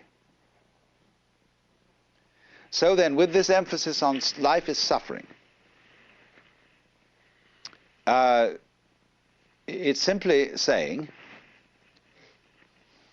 this is the problem we're dealing with.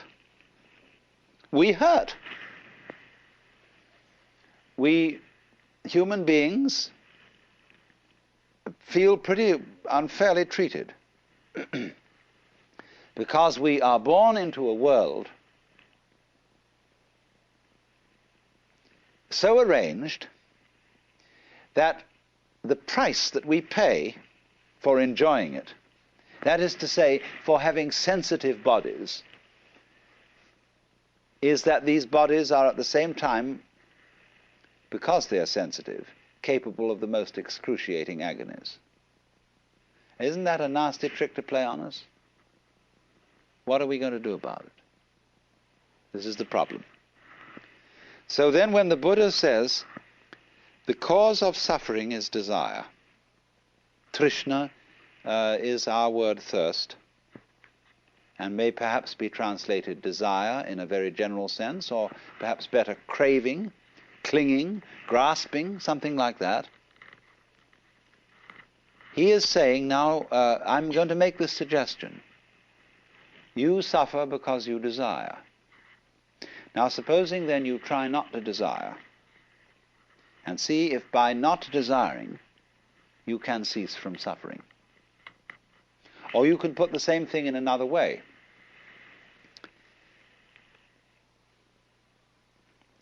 You can say to a person, it's all in your mind. There is nothing either good or ill, but thinking makes it so. And therefore, if you can control your mind, you've nothing else that you need control. For example, you don't need to control the rain if you can control your mind. If you get wet, it's only your mind that makes you think it's uncomfortable to be wet. A person who's got good mental discipline can be perfectly happy wandering around in the rain. You don't need a fire if you've got good mind control. Because if you've got ordinary bad mind control, when it gets cold, you start shivering. That's because you're putting up a resistance to the cold. You're fighting it. But don't fight it. Relax to the cold. And in other words, this is a matter of mental attitude, and then you'll be fine. Always control your mind. This is another way of approaching it, do you see? Now then, as soon as the student begins to experiment with these things, he finds out that it's not so easy as it sounds. Not only is it very difficult not to desire, not only is it very difficult to control your mind, but there's something phony about the whole business. And this is what you're intended to discover. That namely, when you try to eliminate desire in order to escape from suffering, you desire to escape from suffering. You are desiring not to desire. In other words, I'm not merely playing with logic. I'm saying that a person who is escaping from reality will always feel the terror of it. It'll be like the hound of heaven that pursues him. And he's escaping in a way even when he's trying not to escape. And it was this point, you see, that this method of teaching was supposed to educate from you, to draw out from you. Not by saying to anybody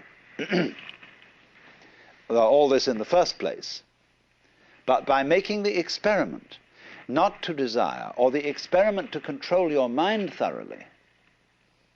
This is the first step. To understand this, you must go through that, or some equivalent of it, so as to come to the point where you see you are involved in a vicious circle.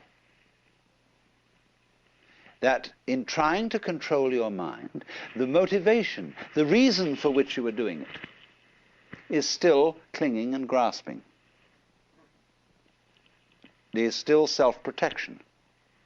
There is still lack of trust and love. So, when this is understood, the student returns to the teacher and says, look, this is my difficulty. I cannot eliminate desire because that itself, my effort to do so, is itself desire. I cannot eliminate selfishness because my reasons for wanting to be unselfish are selfish. As one of the Chinese Buddhist classics puts it, when the wrong man uses the right means work in the wrong way. Now, the right means are all the traditional disciplines. And you're going to use them. You see, you're going to practice zazen or whatever and make yourself into a Buddha. But you see, if you're not a Buddha in the first place, you can't become one because you'll be the wrong man. You're using the right means, but because you're using them for a selfish intent or a fearful intent, you're afraid of suffering and you don't like it and you want to get out of it, you want to escape. All these, you see, are the motivations which frustrate the right means. So one is meant to find that out.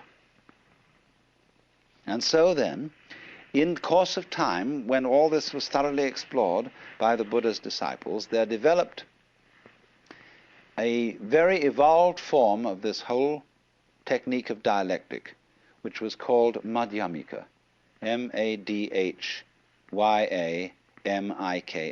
It means the middle way. But it was a form of Buddhist practice and instruction developed by Nagarjuna, Nagarjuna, who lived approximately in 200 AD.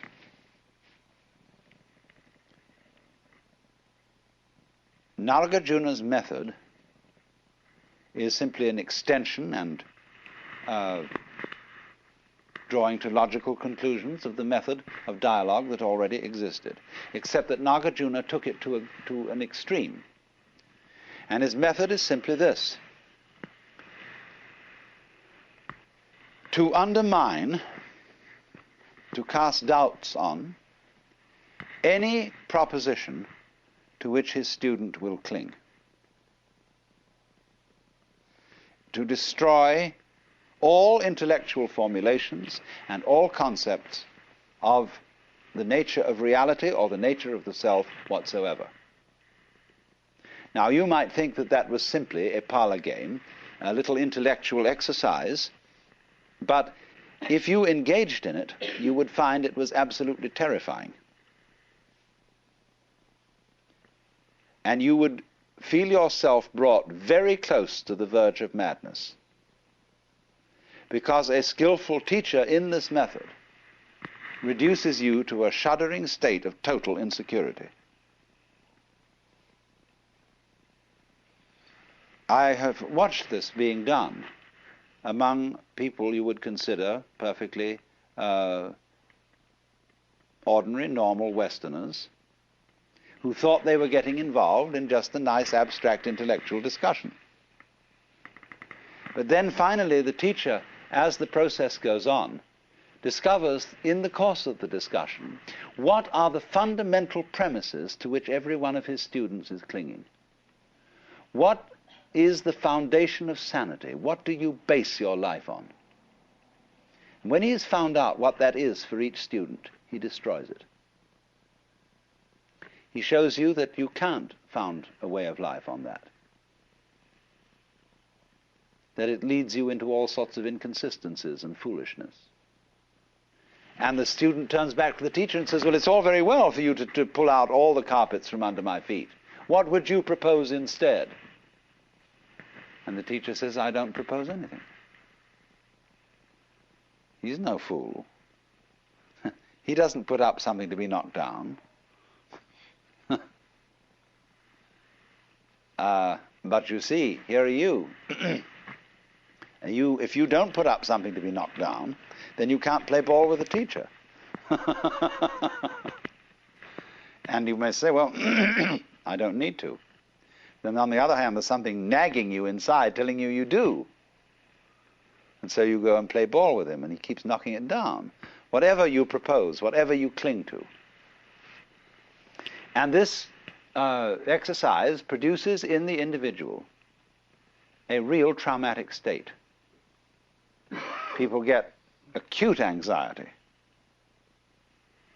And you wouldn't think so, because it's just seemed as if it were nothing more than a discussion on a very intellectual and abstract level. But when it really gets down to it, and you find that you don't have a single concept you can really trust, it's the heebie-jeebies.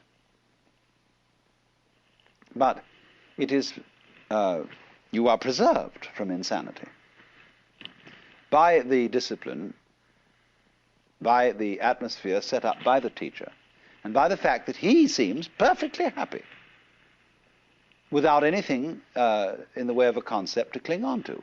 And the student looks at him and says, he seems to be all right. Maybe I can be all right too. You know, this gives a certain confidence, a certain feeling that all is not mad, because the teacher, in his own way, is perfectly normal. I want to start by re-emphasizing the point that what are called the religions of the East, the ones we're discussing, Hinduism, Buddhism, and Chinese Taoism, they don't involve that you believe in anything specific. And they don't involve any idea of obedience to commandments from above. And they don't involve any conformity to a specific ritual, although they do have rituals, but their rituals vary from country to country and from time to time. Their objective is always not ideas, not doctrines, but a method for the transformation of consciousness. That is to say, for a transformation of your sensation of who you are. And I emphasize the word sensation because it's the strongest word we have for feeling directly.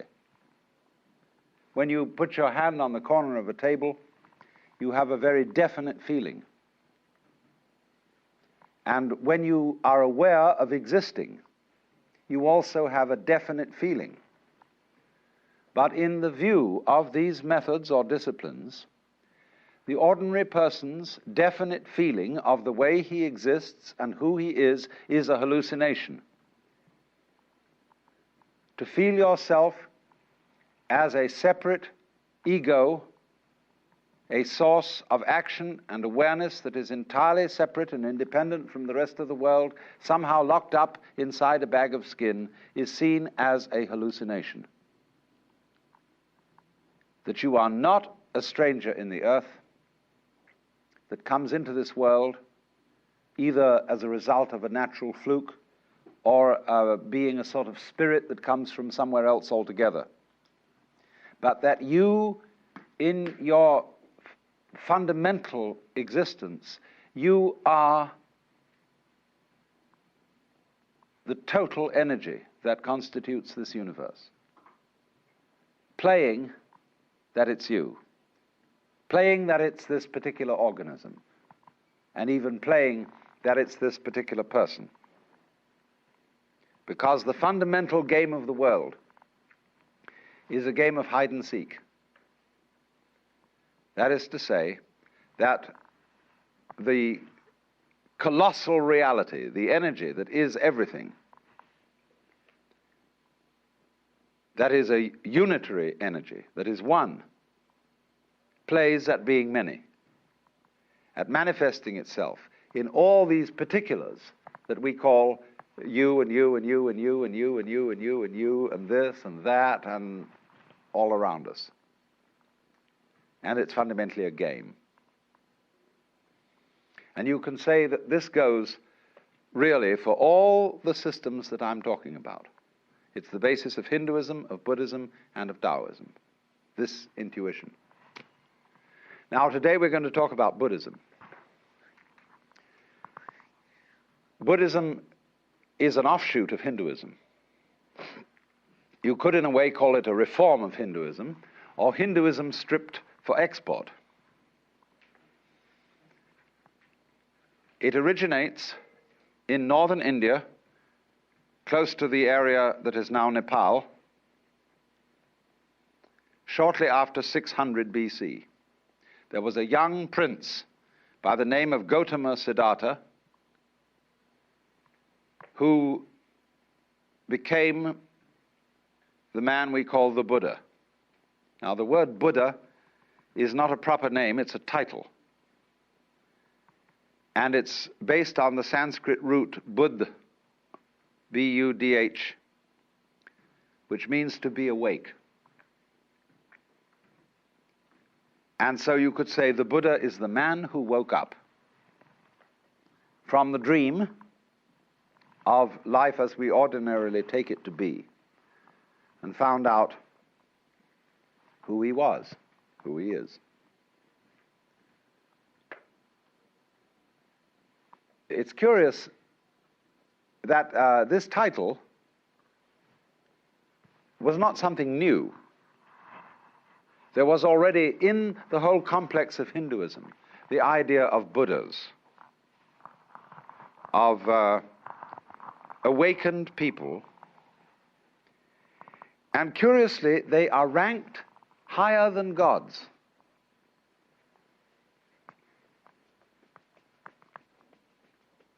Because in the view of Hinduism, even the gods, or the angels, the devas, are still bound on the wheel of the sort of squirrel cage of going round and round and round in the pursuit of success.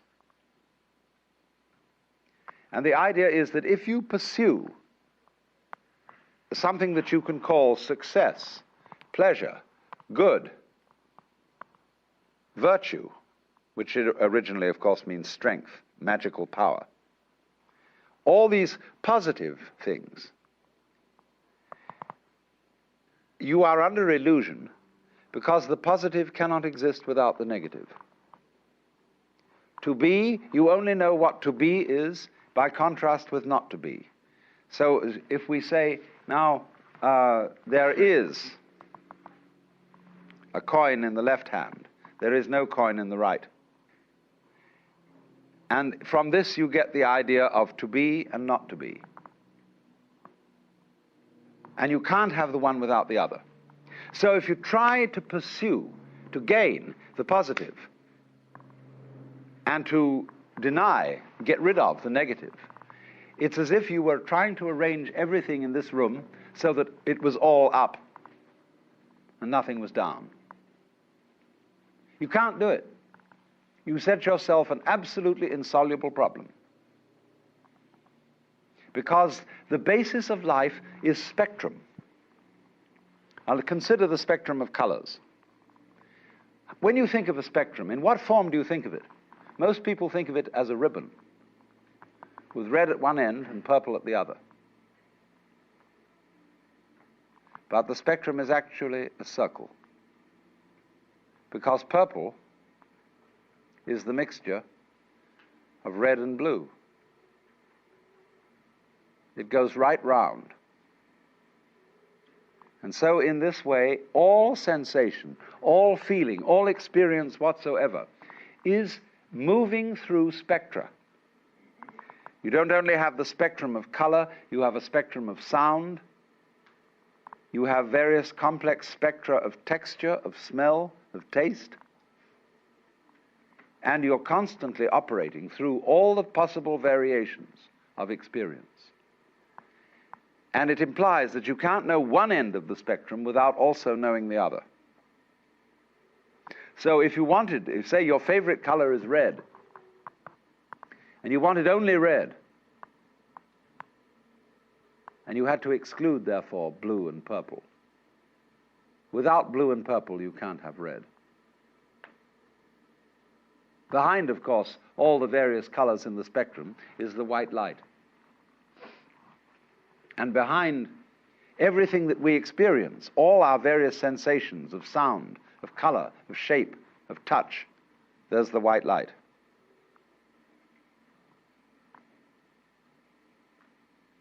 And I'm using the phrase, the white light,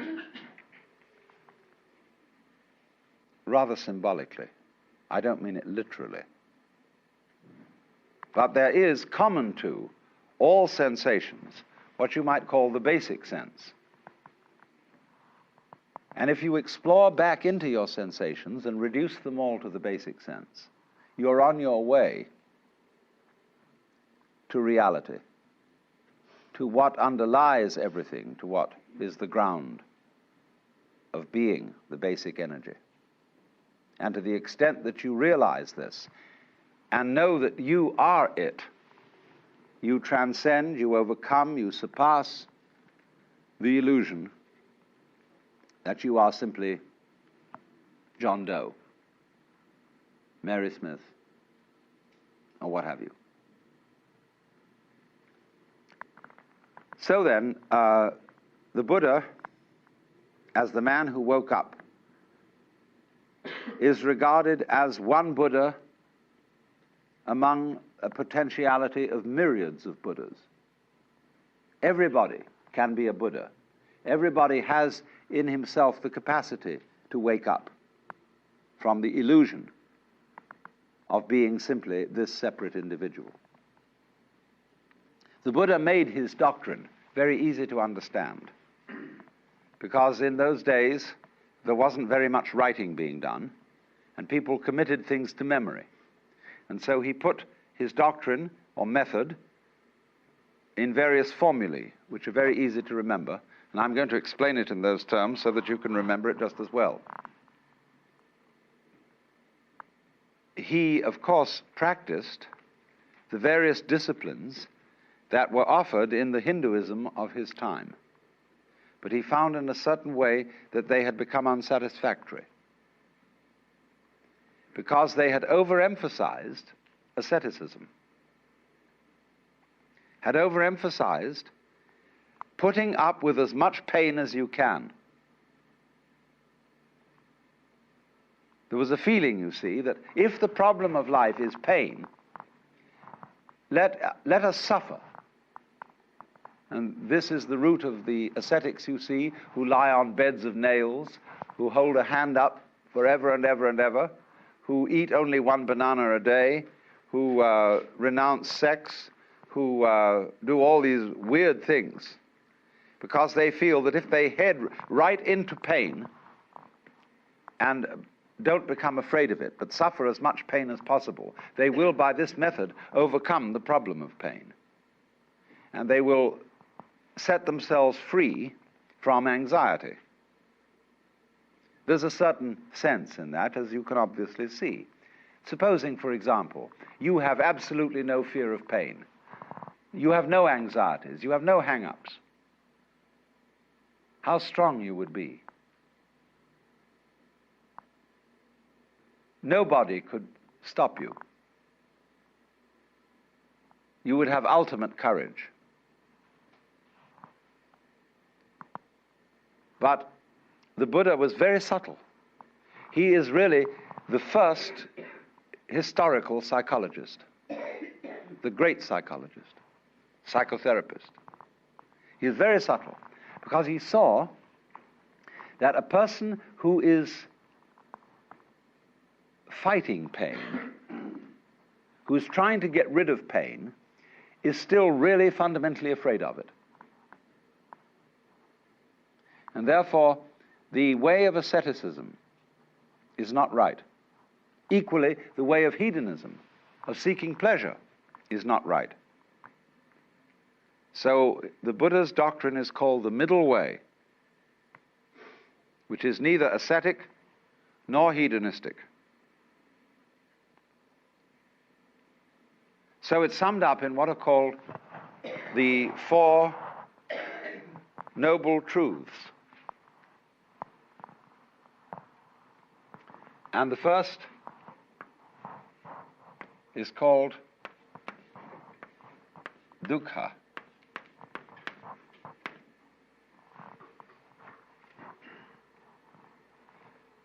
Dukkha means suffering in a very generalized sense.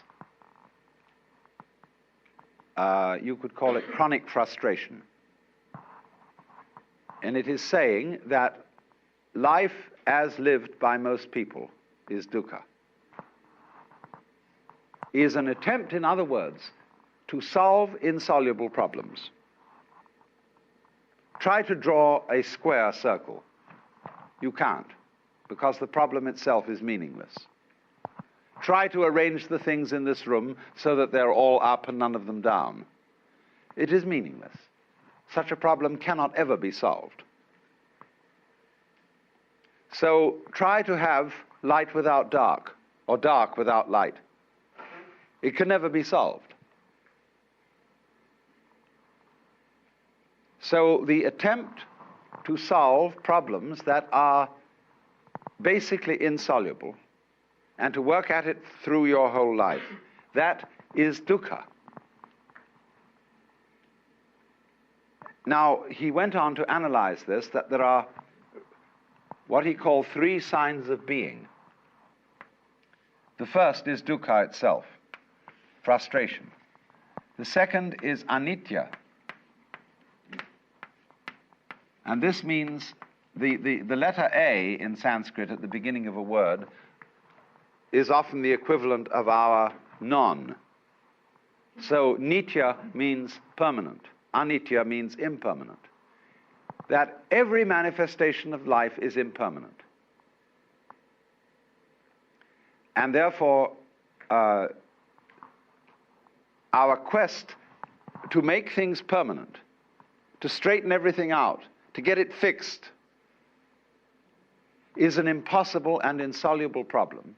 And therefore, we experience dukkha, or this sense of fundamental pain and frustration, as a result of trying to make things permanent. And the third sign of being is called anatman.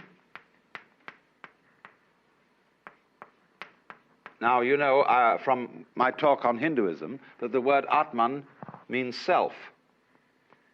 Anatman means, therefore, non-self. That there is in you no real ego. Now, I've explained that already. I've explained, in talking about Hinduism, that the idea of the ego is a social institution. It has no physical reality. It is simply, the ego is your symbol of yourself. Just as the word water is a noise which symbolizes a certain liquid reality, so the idea of the ego, the role you play, who you are, is not the same as your living organism. Your ego has absolutely nothing to do with the way you color your eyes, shape your body, circulate your blood. That's the real you. But it's certainly not your ego, because you don't even know how it's done from the standpoint of your conscious attention. So the idea of anatman is firstly that the ego is unreal. There isn't one.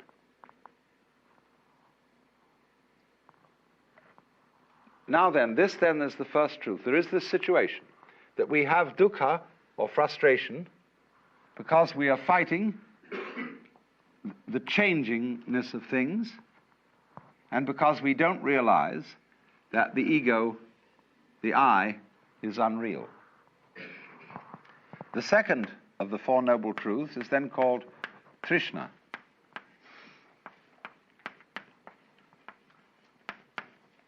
Trishna is a Sanskrit word again, and is the root of our word thirst. And it's usually translated desire, but it is better translated clinging, grabbing, or there's an excellent modern American slangy word, hang up. That is exactly what Trishna is, a hang up. Trishna is clutching. As, for example, what we call smother love. When a mother is so afraid that her children may get into trouble, that she protects them excessively. And as a result of this, prevents them from growing. Or when lovers cling to each other excessively and have to sign documents that they will curse and swear to love each other always, they are in a state of trishna. And this is the same thing as holding on to yourself so tightly that you strangle yourself. Now, so the second truth then about Trishna is that the cause of dukkha is Trishna. Clinging is what makes suffering. If you don't recognize that this whole world is a phantasmagoria, an amazing illusion, a weaving of smoke, and you try to hold on to it, you see, then you start suffering. Seriously suffering. Trishna is in turn based upon avidya.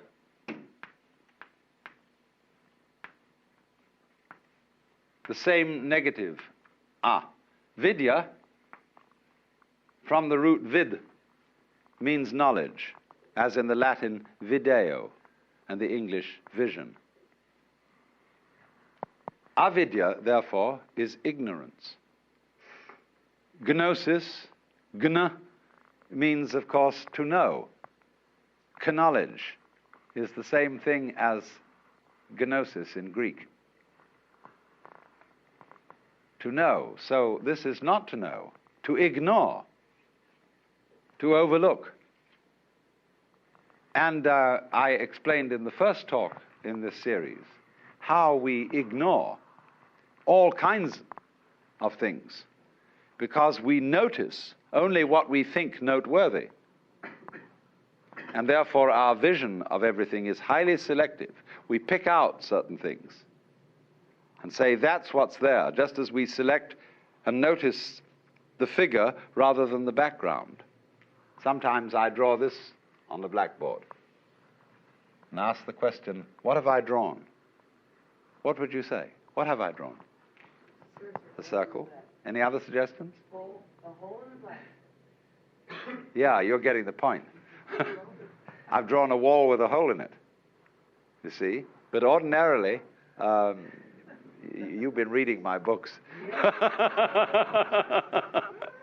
So, but ordinarily people see the ball, the circle, the ring or whatever, and never think of the background, because they ignore the background. Just as one thinks that you can have pleasure without pain.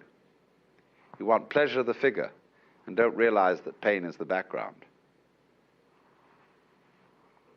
So avidya is this state of restricted consciousness, restricted attention, that moves through life unaware of the fact that to be implies not to be, and vice versa.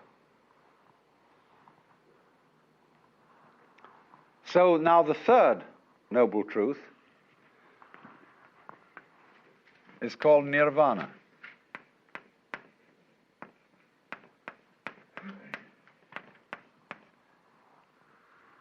This word means blow out. Nira is a negative word, again, like Vana is blowing. So it's a kind of outblowing. Now, in breathing, you know that breath is life. The Greek word, you may pronounce it pneuma or pneuma, is the same as spirit. And spirit means breath. In the book of Genesis, when God had made the clay figurine that was later to be Adam, he breathed the breath of life into its nostrils. And it became alive, because life is breath. But now, if you hold your breath, you lose it. He that would save his life will lose it. So breathe in, breathe in, breathe in, get as much air as you can, and Trishna, cling, and you lose it. So nirvana means breathe out.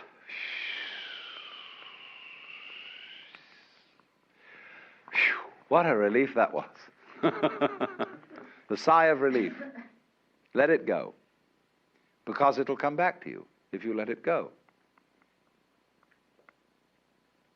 But if you don't let it go, you'll just suffocate. So a person in the state of nirvana is what we might call a blown out person. Like blow your mind. Let go. Don't cling. And then you're in the state of nirvana. And I re-emphasize the point. This is not, I'm not preaching, see? I'm not saying this is what you ought to do. I'm simply pointing out a state of affairs that is so. There's no moralism in this whatsoever. It's simply pointing out, like, if you put your hand into the fire, you'll get burned. You can get burned if you want to. That's okay. But if it so happens that you don't want to get burned, and you don't put your hand in the fire. So in the same way, if you don't want to be in a state of anxiety all the time, and again I emphasize, if you like to be anxious, it's perfectly all right. See, Buddhism never hurries anyone on. They say, you've got all eternity through which to live in various forms. And therefore, you don't have just one life in which you've got to avoid eternal damnation. You can go running around the wheel and the rat race and play that game just as long as you want to, so long as you think it's fun. But if there comes a time when you don't think it's fun, you don't have to do it. So I wouldn't say to anyone who disagrees with me and who says, well, I think we ought to engage the forces of evil in battle and put this world to right, and so on and so forth, and arrange everything in this world so that it's all up. Try it, please. It's perfectly okay. Go on doing that.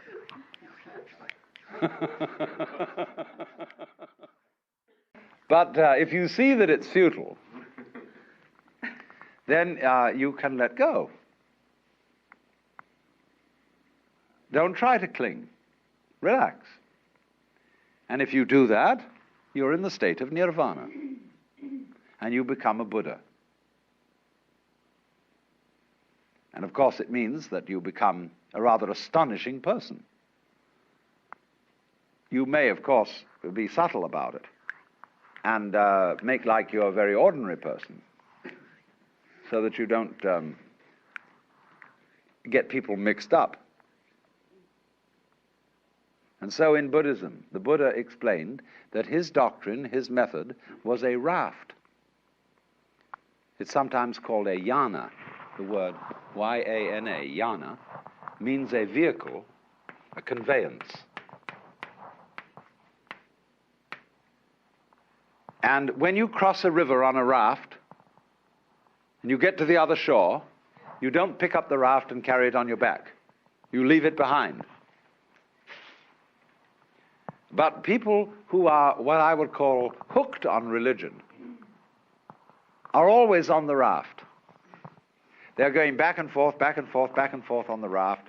So the clergyman tends to turn into a ferryman who's always on the raft and never gets over to the other shore himself. Now, there's something to be said for that, because how are we going to get the raft back to the first shore to bring over the other people? See? Somebody has to volunteer to take the back journey. But he must be awfully careful to realize that the real objective is to get the people across and set them free. If you dedicate yourself to ferrying people across, don't ask them to come back on the raft with you, because you'll get overcrowded and people will think that the raft is the goal rather than the other shore. So when I find this in actual practice, that when clergymen do not ever ask for money, and it's all right, like a doctor who simply charges a fee. Says, you come to me, you pay me so much. But the clergyman says, he doesn't say pay me so much. He says, we would like your pledge, your voluntary contribution. See, and then nobody knows what to give. That's the idea of the raft. Now then, the fourth noble truth is called marga.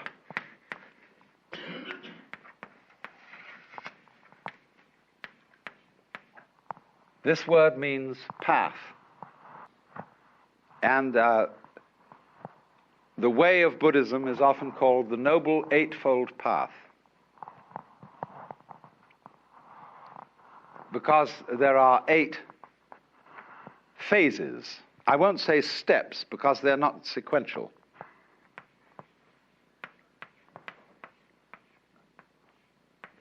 Samyak is a very curious phrase. It doesn't mean right in our sense of correct. Sam is the same really as our word sum. Total, complete, all-inclusive. We might use the word integrated, as when we say a person has integrity. That a person who has integrity, we mean he's all of a piece. He's not divided against himself. So, in this sense of samyak drishti, this is related to the word darshan, which means a point of view or viewing. When you go to visit a great guru or teacher, you have darshan, you look at him, and you offer your reverence to him. This is darshan. Many senses of it, but it means simply to view. Look at the view. So the samyak darshan is the complete view. For example, let's take the constellation called the Big Dipper. We look at it from a fairly restricted zone in space, and it always seems, whatever the season of the year, because we're so far away from it, that those stars in the Big Dipper are in the same position. But imagine looking at it from somewhere else in space altogether, and those stars would not look like a dipper. They'd be in another position. Now then, what is the true position of those stars? Don't you see there isn't one? Because wherever you look, the position alters. You could say that the true situation of those stars is how they are looked at from all points of view, all possible points of view. Inside the constellation, looking outwards, outside the constellation, looking inwards, from everywhere and everywhere. But you see, there is no such thing as the truth. The world, in other words, is not existing independently of those who witness it. Because the world is precisely the relationship between the world and its witnesses. And so if there are no eyes in this world, the sun doesn't make any light, nor do the stars. So what is a relationship. You can, for example, prop up two sticks by leaning them against each other, and they will stand. But only by depending on each other. Take one away and the other falls.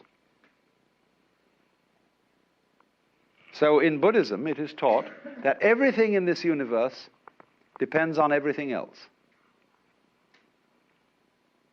That we have a kind of a huge network, and this is called the doctrine of mutual interdependence. All of it hangs on you, and you hang on all of it, just as the two sticks support each other.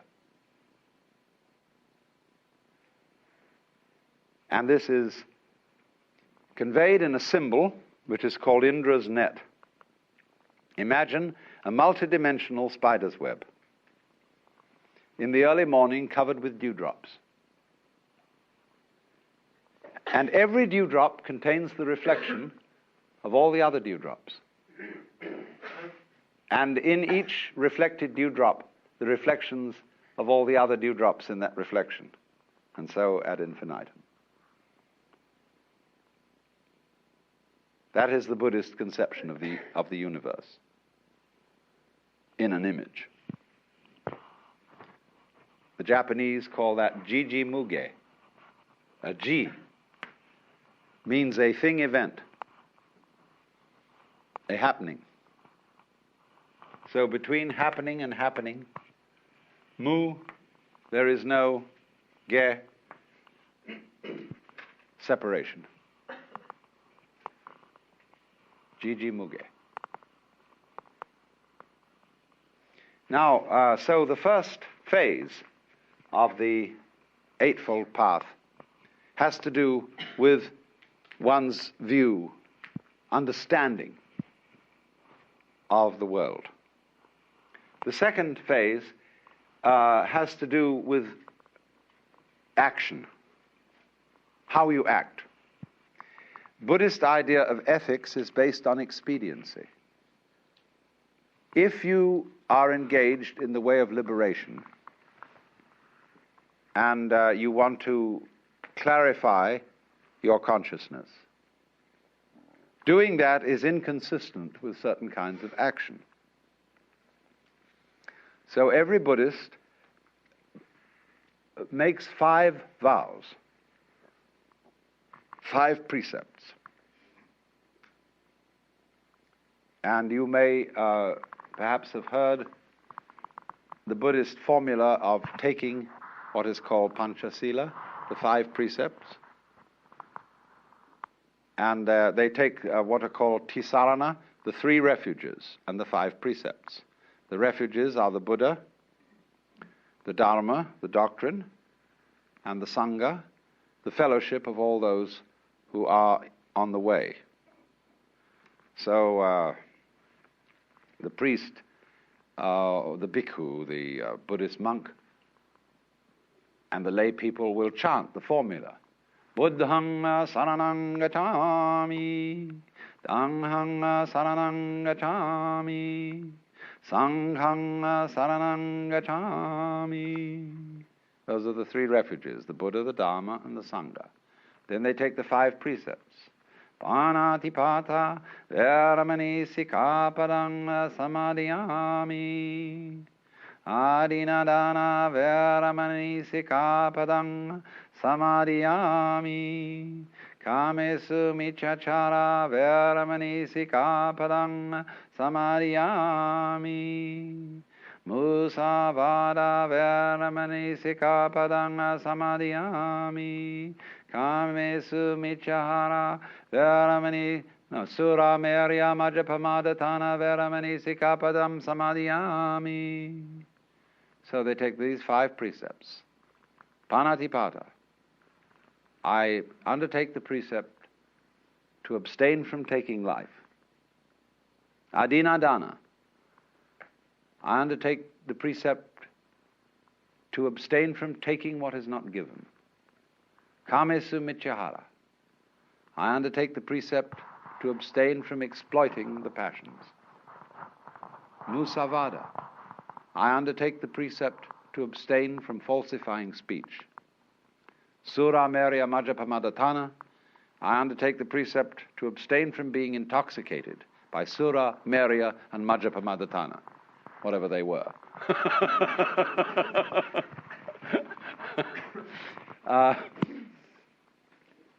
I presume toddy, which is alcohol.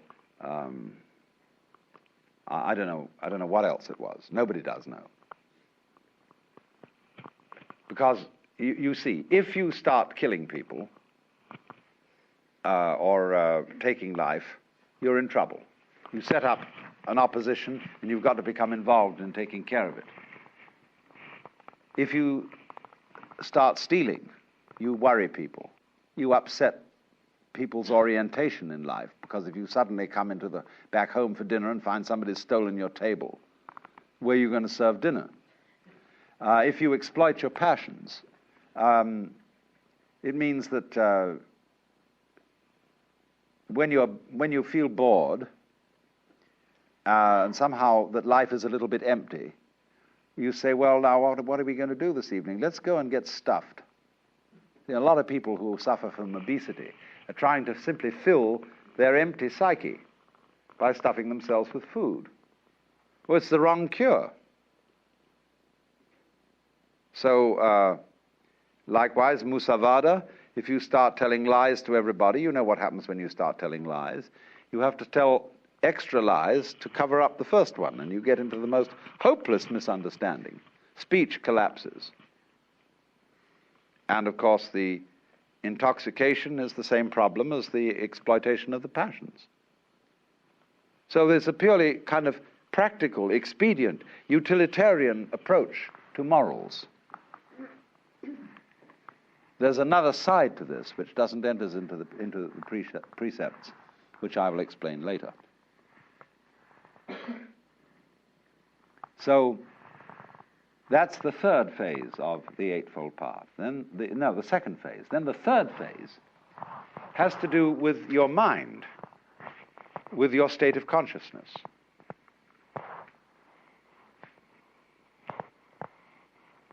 And this has to do with what we would ordinarily call meditation.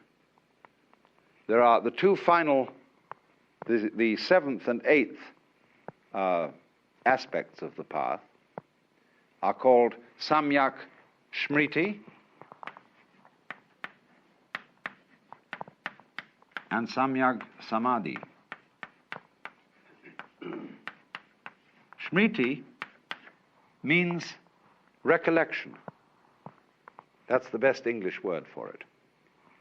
Now, do you understand? The word recollect is to gather together what has been scattered. What is the opposite of remember? Obviously, dismember. What has been chopped up and scattered becomes remembered. So in the Christian scheme, Do this in remembrance of me. You see, the Christ has been sacrificed, chopped up. But the Mass is celebrated in remembrance. One of the old liturgies says the wheat which has been scattered all over the hills and grows up is gathered again into the bread. Remembered. Go back to your Hindu basis. The world is regarded as the dismemberment of the self, the Brahman, the Godhead. The one is dismembered into the many. So remembrance is realizing again that each single member of the many is really the one. So that's recollection. You can think of it too in another way, and it's really the same way if you think it through. I'm going to leave you with a few puzzles so that you can think them through, and I won't explain them. But another way is to be recollected is to be completely here and now. Are you here and now? Are you really here? There was a wise old boy who used to give lectures on these things, and he would get up and not say a word. He would just look at the audience. And he'd examine every person individually. And they'd all start feeling uncomfortable. He wouldn't say anything. He'd look at them all. And then he'd suddenly say, "Wake up! You're all asleep. And if you don't wake up, I won't give you any lecture." Are you here, recollected? See, most people aren't. They're bothering about yesterday and wondering what they're going to do tomorrow. And aren't all here. That's the definition of sanity, to be all there. So to be recollected is to be completely alert, available for the present. Because that's the only place that you are ever going to be in. Yesterday doesn't exist. Tomorrow never comes. There is only today. A great Sanskrit sort of invocation says, "Look to this day, for it is life. In its brief course lie all the realities of our existence. Yesterday is but a memory. Tomorrow is only a vision. Look well, then, to this day. Such is the salutation of the dawn." So, Smriti means, then, recollectedness in the sense of being all here. In the sense that this is the only where there is. Then beyond that comes samadhi. Again, notice the presence of this word S-A-M, sam. Samadhi is integrated consciousness in which there is no further separation between the knower and the known, the subject and the object.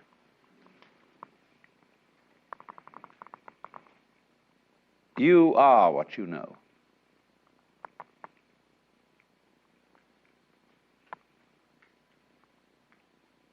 Now we think, in the ordinary way,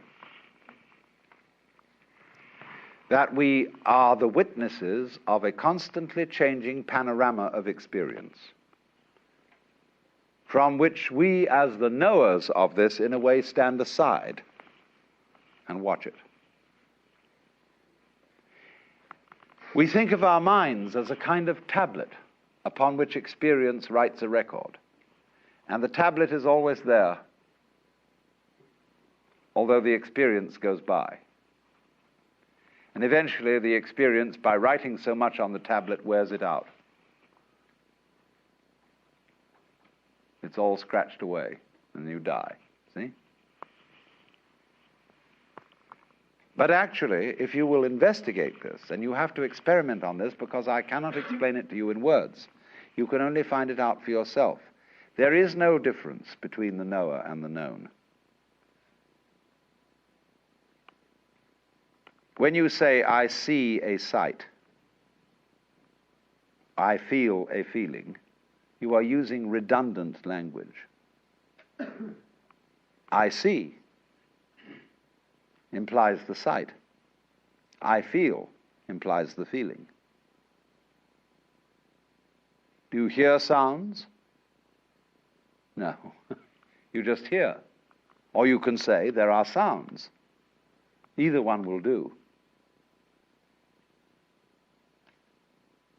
So you will find, if you thoroughly investigate the process of experiencing, that the experiencing is the same as the experiencer. And this is the state of samadhi. I put it originally in this form, that the organism and the environment are a single behavioral process. So, likewise, is the knower and the known.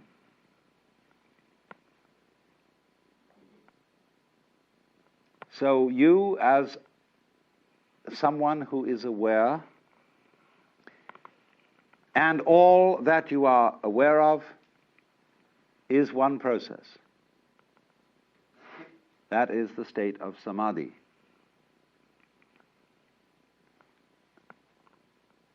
And you get to that state by the practice of meditation. Every Buddha figure practically is seen in the sitting posture of meditation, which is sitting down quietly and being aware of all that goes on without comment, without thinking about it. And when you stop categorizing, verbalizing, talking to yourself inside your head, naturally, the separations between, for example, knower and known, self and other, simply vanish. Can you point to the difference between my 5 fingers? Where will you put your finger if you want to point to the difference? You see, the idea of difference is an abstraction. It just isn't there in the physical world. Of course, that's not saying that the fingers are joined like a duck's claws with a web, but that it's just that. They're not the same. That's an idea. They're not different. That's an idea.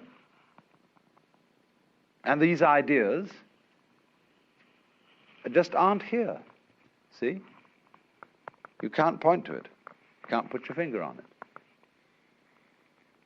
Get then to the state of affairs where you see the world free from concepts. That's what Buddhists mean by void. When they say the world is basically, they use the phrase shunya. That has a meaning of like empty, void. Everything is shunya. This has certainly also the meaning of anicca, of transience, but basically it means you can't catch the world in a conceptual net. Just if you try to catch water in a net, it all slips through. If you try to tie up water in a paper package or grab it in your hands, it all flows through. So, shunya, it doesn't really mean that the world itself, that the energy of the world is nothing at all. It means that no concept of it is valid.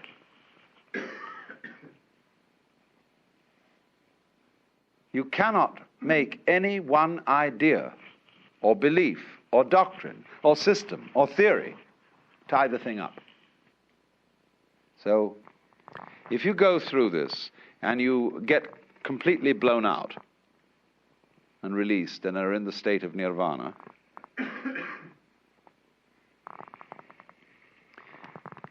for no reason that anybody can explain, Just as, for example, as I pointed out, when you see that you can't change yourself, you can't lift yourself up by your own bootstraps, you then get a new access of psychic energy. So in exactly the same way, when you get to this state of nirvana, there wells up from within you what the Buddhists call karuna, or compassion. The sense that you aren't different from everybody else. Everybody else's suffering is your suffering. And so this tremendous sense of solidarity with all other beings arises. So that he who reaches nirvana doesn't, as it were, withdraw into a sort of isolated peace, but is always coming back into the world, into the difficulties, into the problems of life, in compassion for everyone else. You can't be saved alone, because you're not alone. You are the whole cosmos. I was discussing last night the Bodhisattva doctrine in Mahayana Buddhism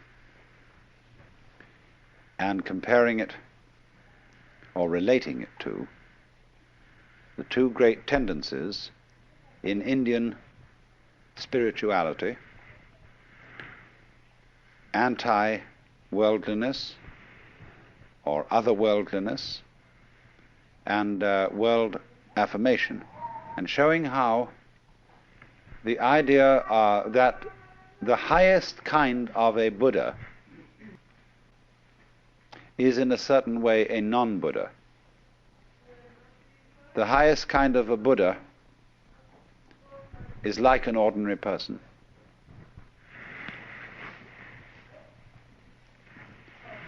And this comes out very, very much in various tendencies in Zen, where, for example, all the painting peculiarly characteristic of Zen Buddhism in the Chinese and Japanese tradition is, as it were, secular. It has a peculiarly non-religious atmosphere. That is to say, the painting of Shingon sect and Tendai sect, as you saw it in the museum today, was religious painting. You could tell at once that the subject matter of these paintings is religious. But with Zen painting, the way of dealing with philosophical on spiritual themes is secular. So that when an artist like Sengai, living in the 17th century Japan, paints the Buddha, there is something slightly humorous about the Buddha. He wears his halo over one ear. There is an informality, a slight raffishness. And so this comes from China, from those great Sung artists like Liang Kai, who painted the sixth patriarch of Zen chopping bamboos, looking like the most extraordinarily unkempt country oaf. So, also, the greatest Zen painting has as its subject matter not really religious themes at all. It uses pine branches, rocks, bamboos, grasses, everything of that kind. And you would never know that these things were icons. Likewise also in poetry, which we will go into more extensively in the future. The superb expression of Zen poetry is derived from the Chinese poet Hokoji, who says, wondrous action, supernatural power. Drawing water, carrying fuel.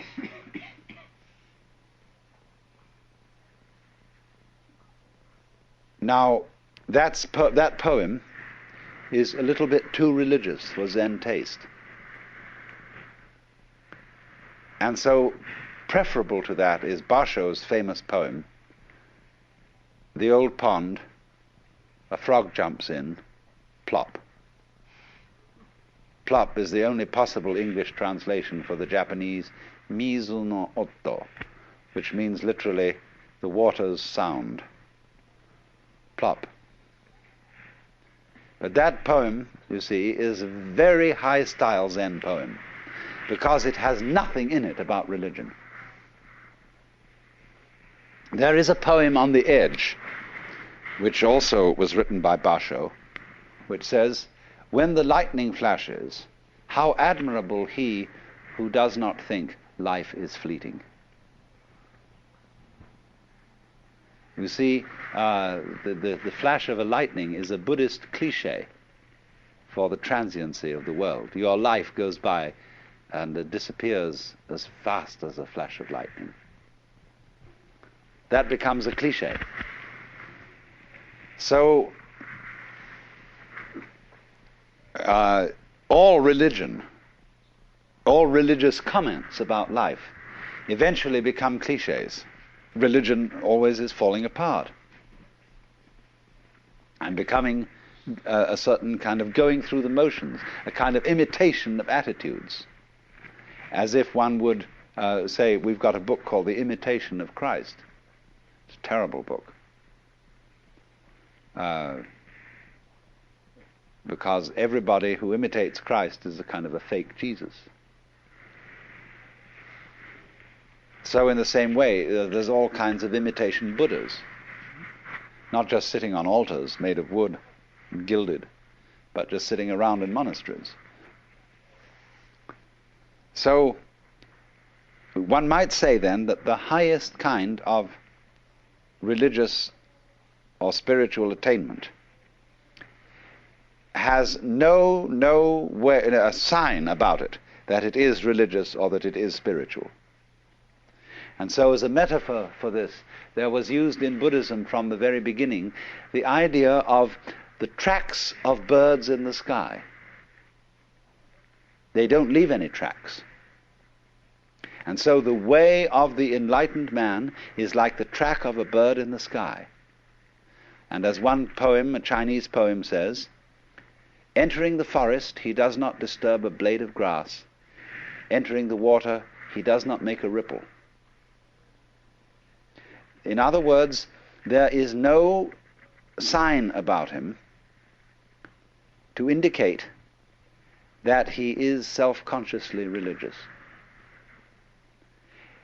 And this goes too for the fact that his not having any religious sign is also not something contrived. It isn't like Protestant simplicity.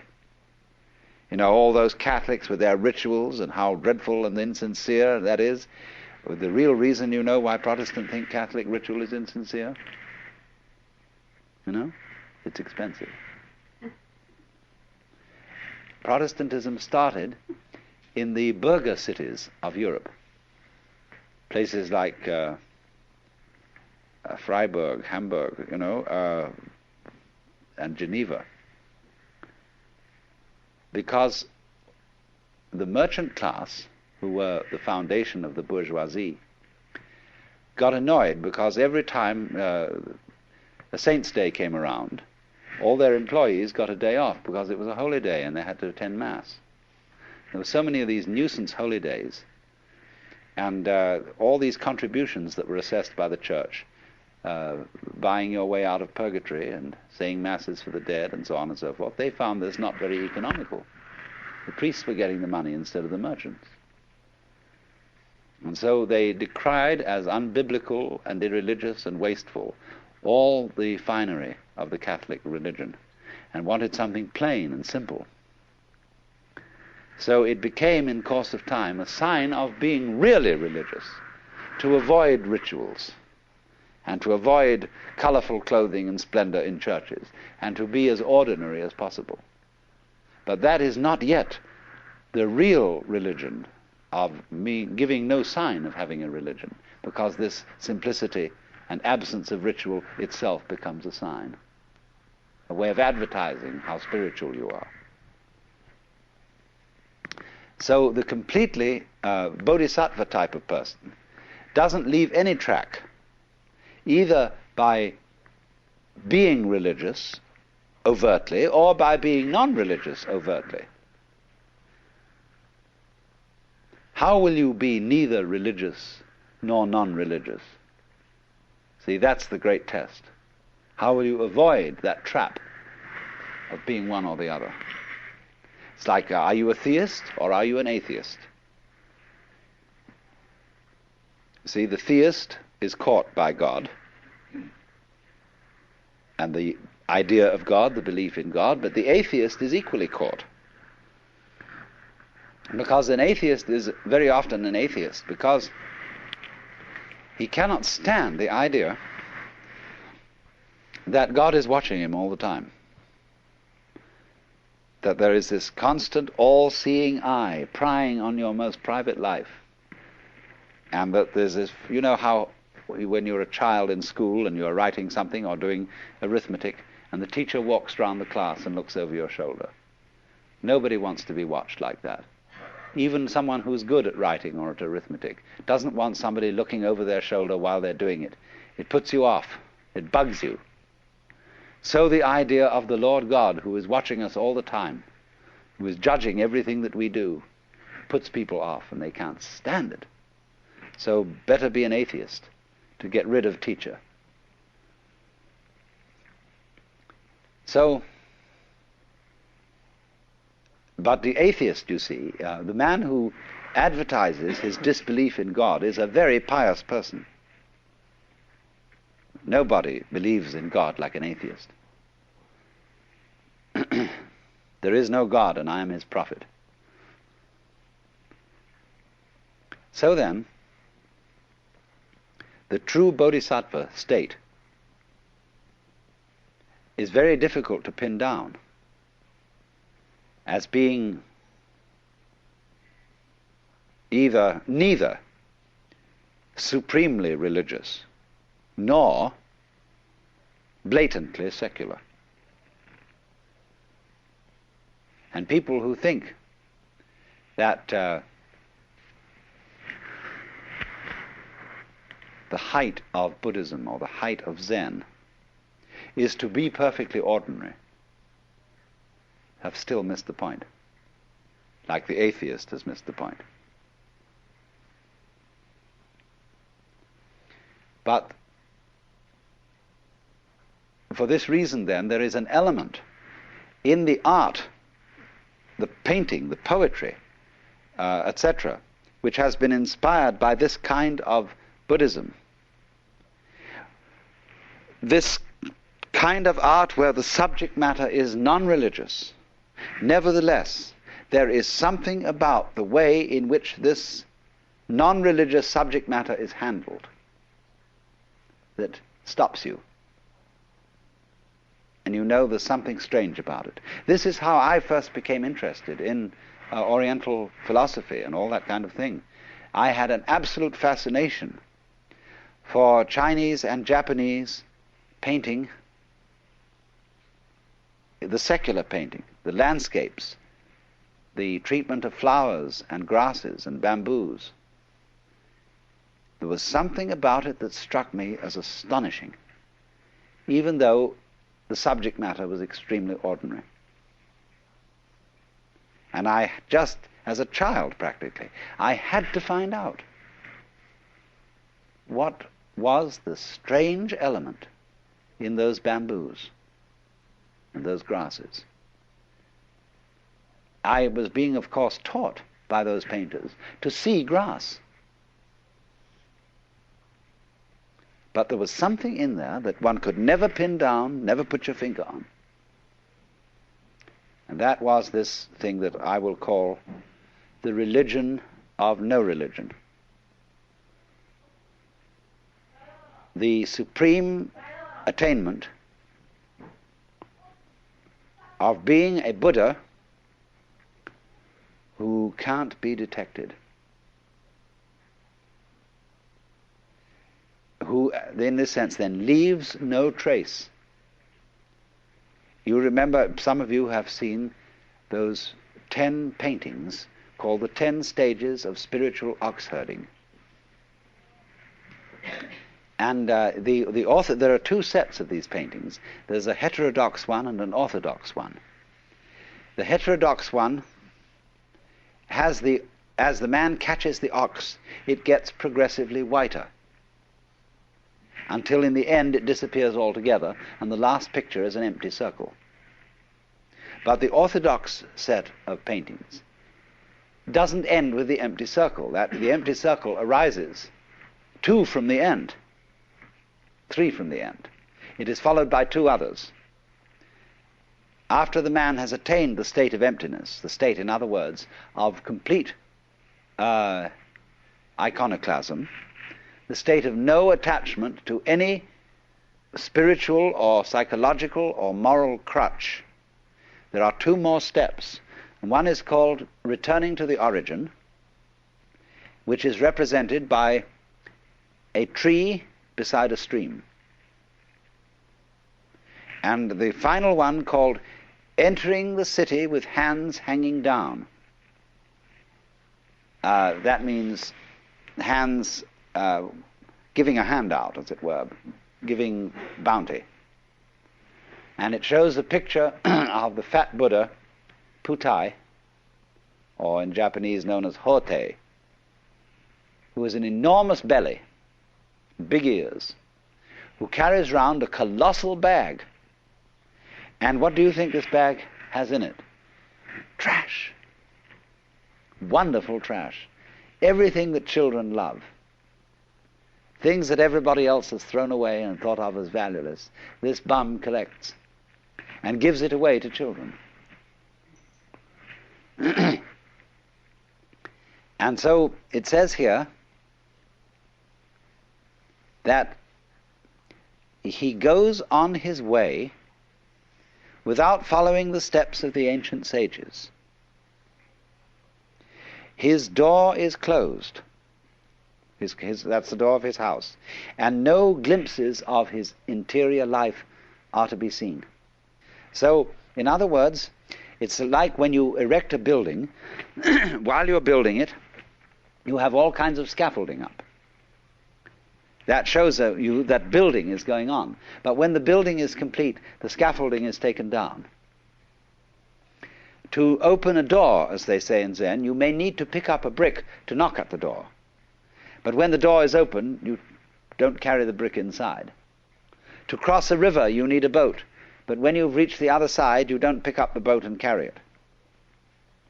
So the brick, the boat, the scaffolding, all these things represent some sort of religious technology or method.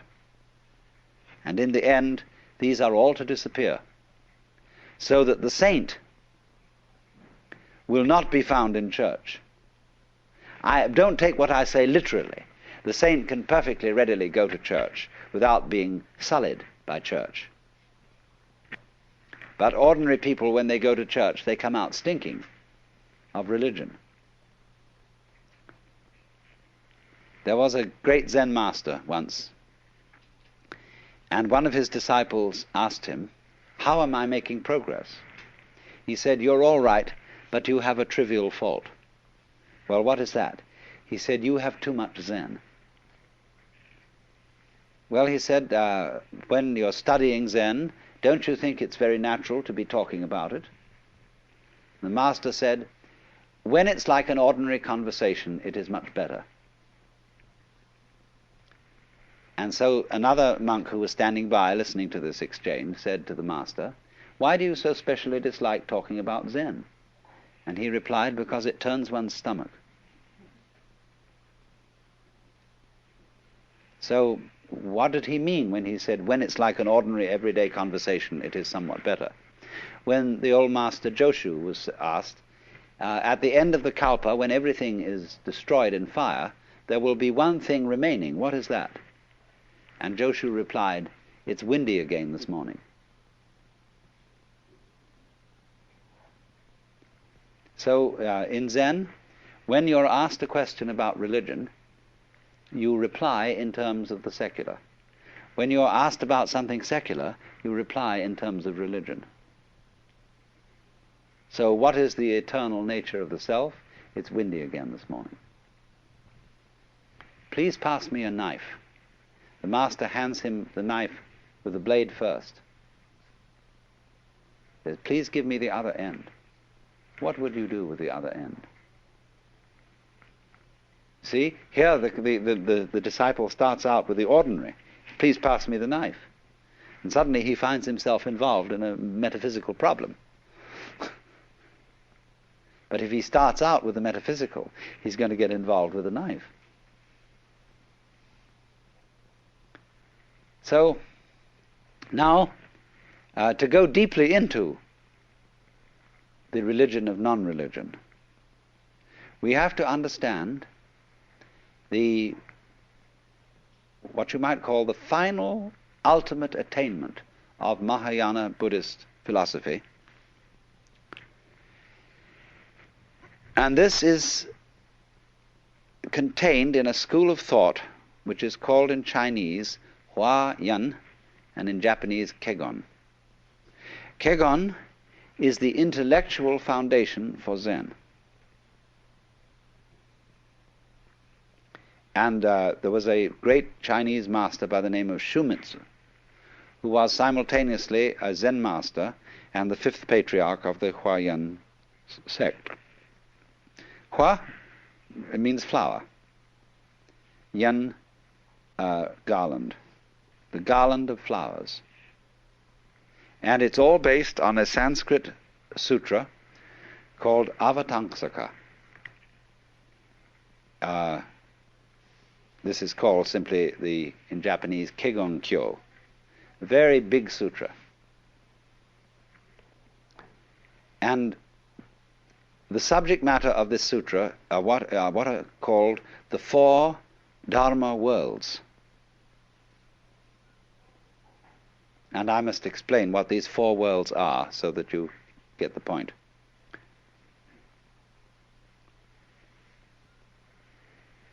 First of all, there is a level of being which we will call Ji. The word Ji, which is Japanese way of pronouncing the Chinese Chur, is the world of things and events. What you might call the common sense world, the everyday world that our senses normally record.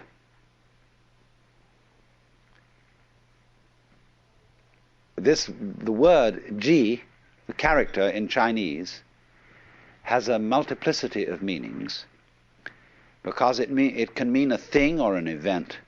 It can also mean business, an affair, not in a love affair, but something in the way the French say les affaires, for business.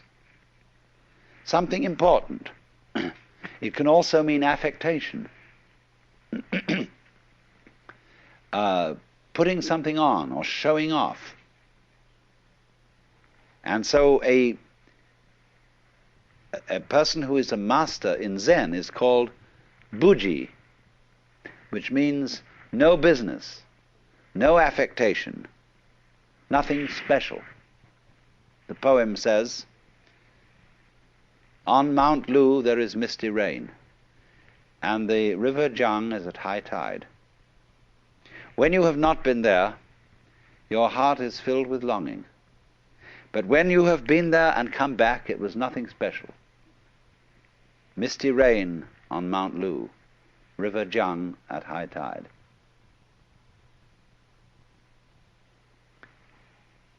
But this nothing special is not a way of putting something down. Do you see that? I could say, well, it was nothing special. It didn't really amount to anything. That's one way of saying it was very ordinary. But Buji, just as it doesn't mean it was very ordinary, in the same way that the person who has no religion is really the most religious. You do see? He's not just a common, ignorant moron. He looks like one, but he isn't. And you have to know what he knows in order to see that he isn't and to recognize him for what he is.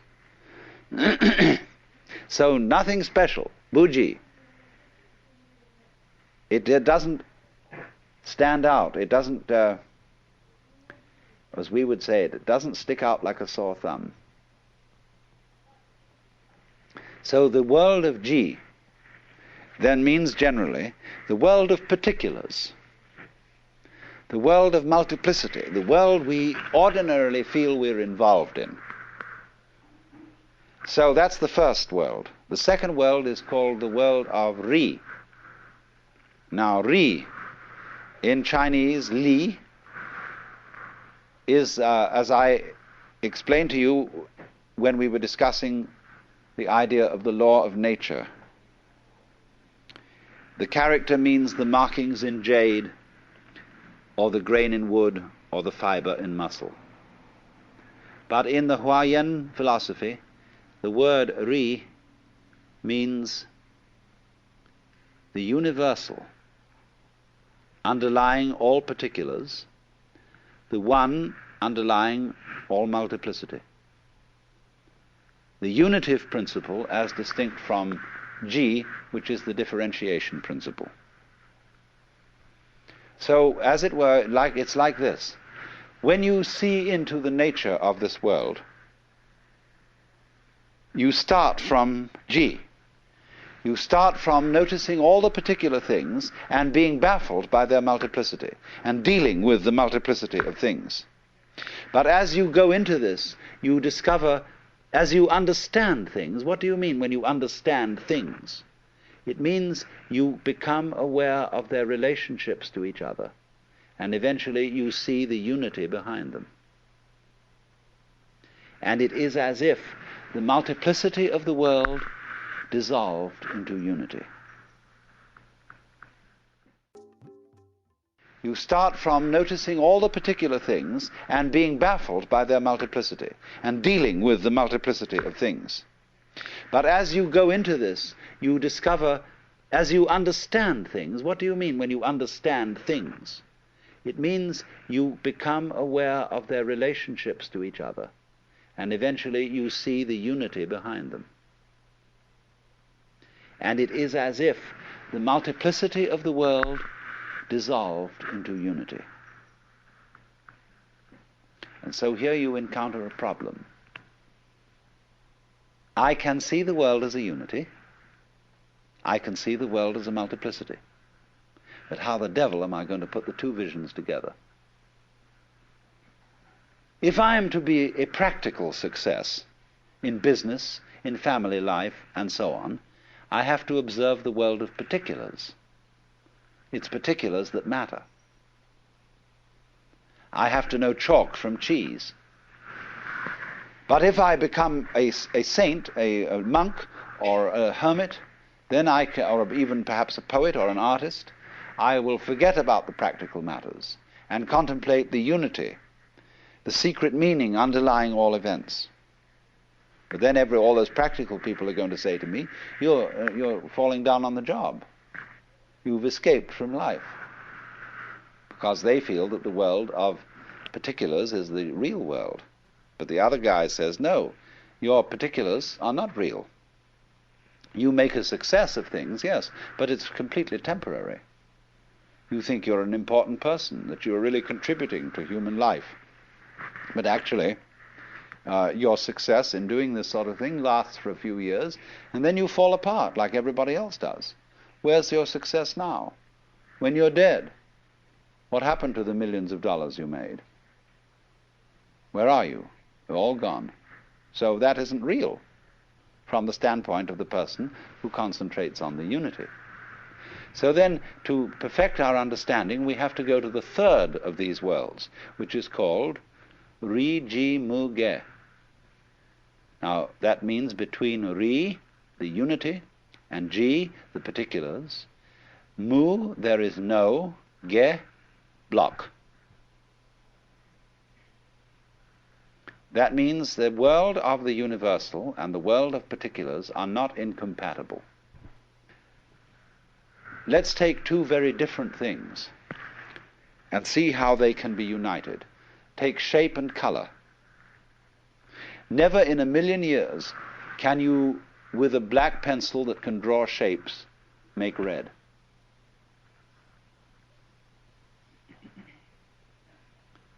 But if you have red, you can draw a circle. You can draw a red circle, even though the circle shape and the red color will never be the same. Yet red circle, they go beautifully together. So think of circle as G and red as Ri.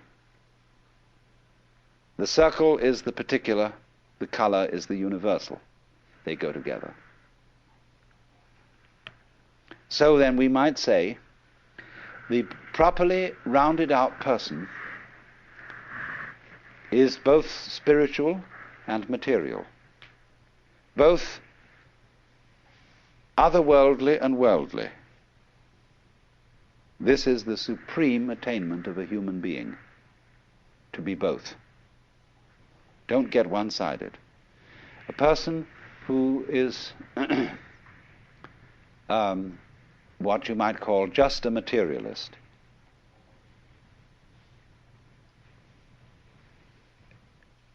ends up by being very boring.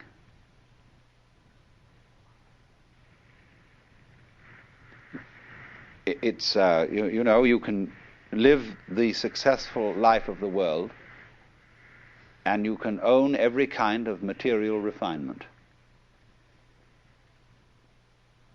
You can have the most beautiful home, delicious food, marvelous yachts and cars and everything. But if you have no touch of mysticism, it eventually is all perfectly boring, and you will get tired of it. Then on the other hand, there are people who are purely spiritual, and they live in a kind of dry world where all luxury has been scrubbed away, and they are very intense people.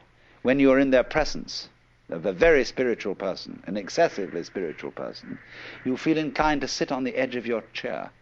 You are not at ease, because you know the eye of judgment is looking through you and going down into your very soul and finding that you're just a scallywag after all.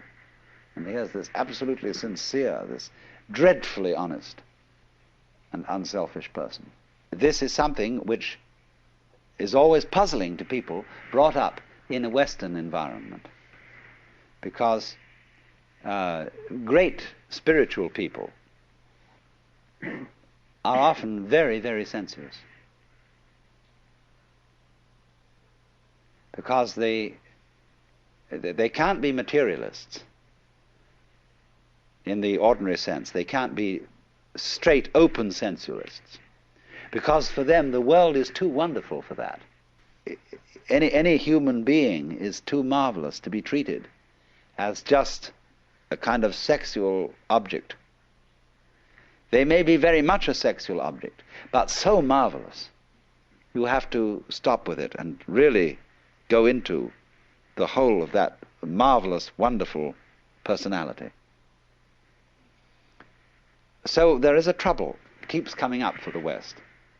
When you go to church and you suddenly go to a church where there's a marvelous clergyman, and you think he is the very exemplar of life, and you idealize him, and then suddenly there develops a frightful scandal that he has an affair with his secretary, and you think all is lost, that the faith has been sold out, that everything's going to rack and ruin, because he was not purely spiritual.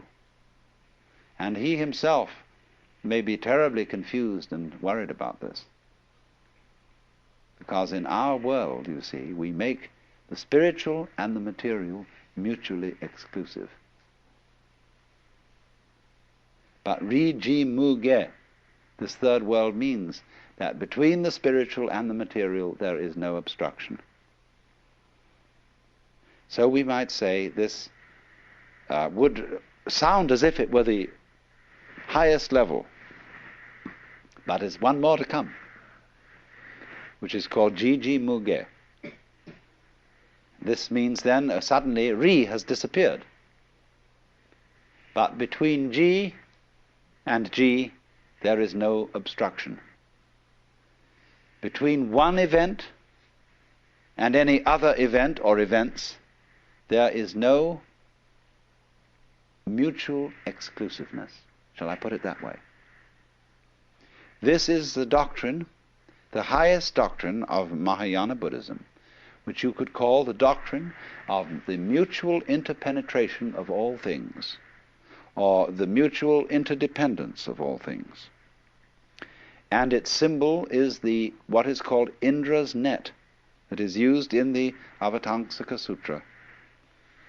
Imagine at dawn a multidimensional spider's web covered in dew. A vast, vast spider's web that is the whole cosmos, and is not only a kind of a flat thing, but a solid thing, and as solid in 4, 5, 6, and n dimensions,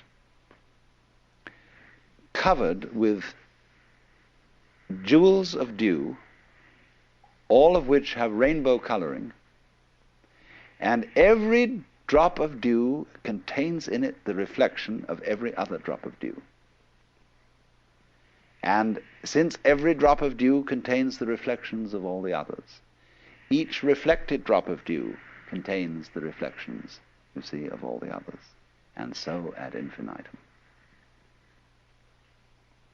Now this is the Mahayana vision of the world, which is to say, this is relativity, that whatever exists in this world and is characterized as something particular, as a thing, as an event, as something or other, you see, as a unit, this does not exist without all other such things and events. So that you might say any one event implies all events. And all events, the total universe, past, present, and future, depends on every single member. In other words, you may say, I can understand that I depend on this whole universe. There could not be me unless there was everything else. It is harder to see the corollary of that the whole universe depends on you. You might say, well, how can that be? Because I come into being, and then I go out of being, and before I was born, I'm sure the universe was here, and after I die, I'm sure it will go on. How can you say then that the whole thing depends on me? Very simply, it depends on supposing you're dead, and we're talking about someone in the past. Let's say we're talking about Socrates. And I'm going to say this whole universe depends on Socrates. I may put it more exactly. It depends on Socrates having existed. You see your parents now. Some of your parents may be alive, but some of your parents may be dead. Without your parents, you would not have come into being. So you depend on your parents, even when your parents have gone. So everything, even when you disappear, the universe will still depend on you, on your having been here. Or if you have not yet arrived, it depends on your going to be here. So we can say, obviously, going back to Socrates, the fact that Socrates existed tells us something about the kind of world we're living in. this world once Socratized. And that Socrates and his wisdom was a symptom of the kind of universe we're living in just the same way as I showed you that an apple is a symptom of a tree. A certain kind of tree tells us something about that tree, what it functions, how it produces things. So a world which produced Socrates, or a world which produced John Doe, who was nobody in particular, and nobody ever remembered him or thought to write his biography. Nevertheless, for all his obscurity, the whole universe depends on him, and it depends equally on every fruit fly, every gnat, every vibration of every gnat's wing, and it depends on every last electron, however brief its manifestation may be. So that what this is saying is that everything that there is implies everything else. And all those other things, collectively, in their totality, which we call the universe, in turn imply each individual object, event, and so on. That's the meaning of Indra's net.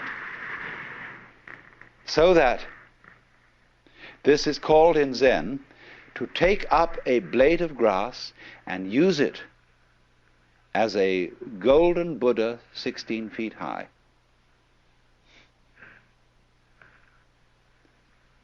When you have a chain and you pick up a link, all the other links come up with it. You see? Because it implies, if this is a link, it is a link in a chain. If it isn't, it's just an oval piece of metal.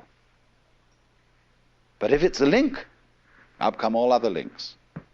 So if you are an event, every event, there's no such thing as a single event.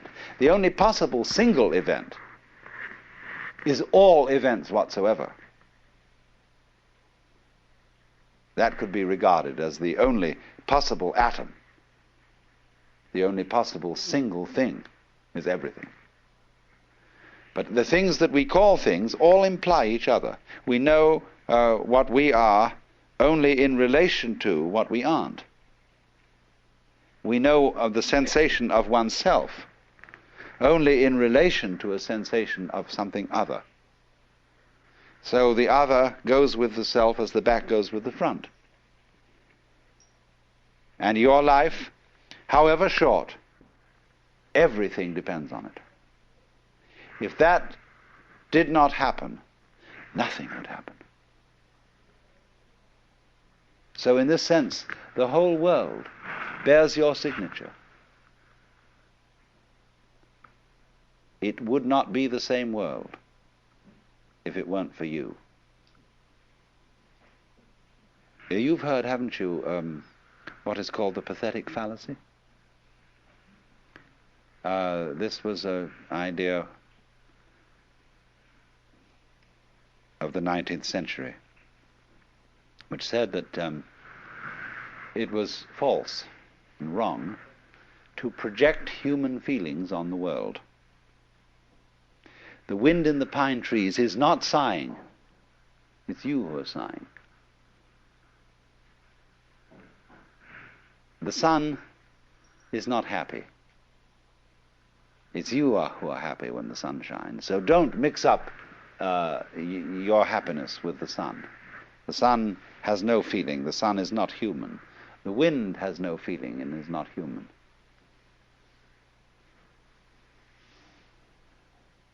The poet says, the moon doth with delight look round her when the heavens are bare. And the logician says, no, the poet looks round with delight at the moon in the bare heavens. How awful. I mean, if that's the point, you see, better not say any poetry, just have prose.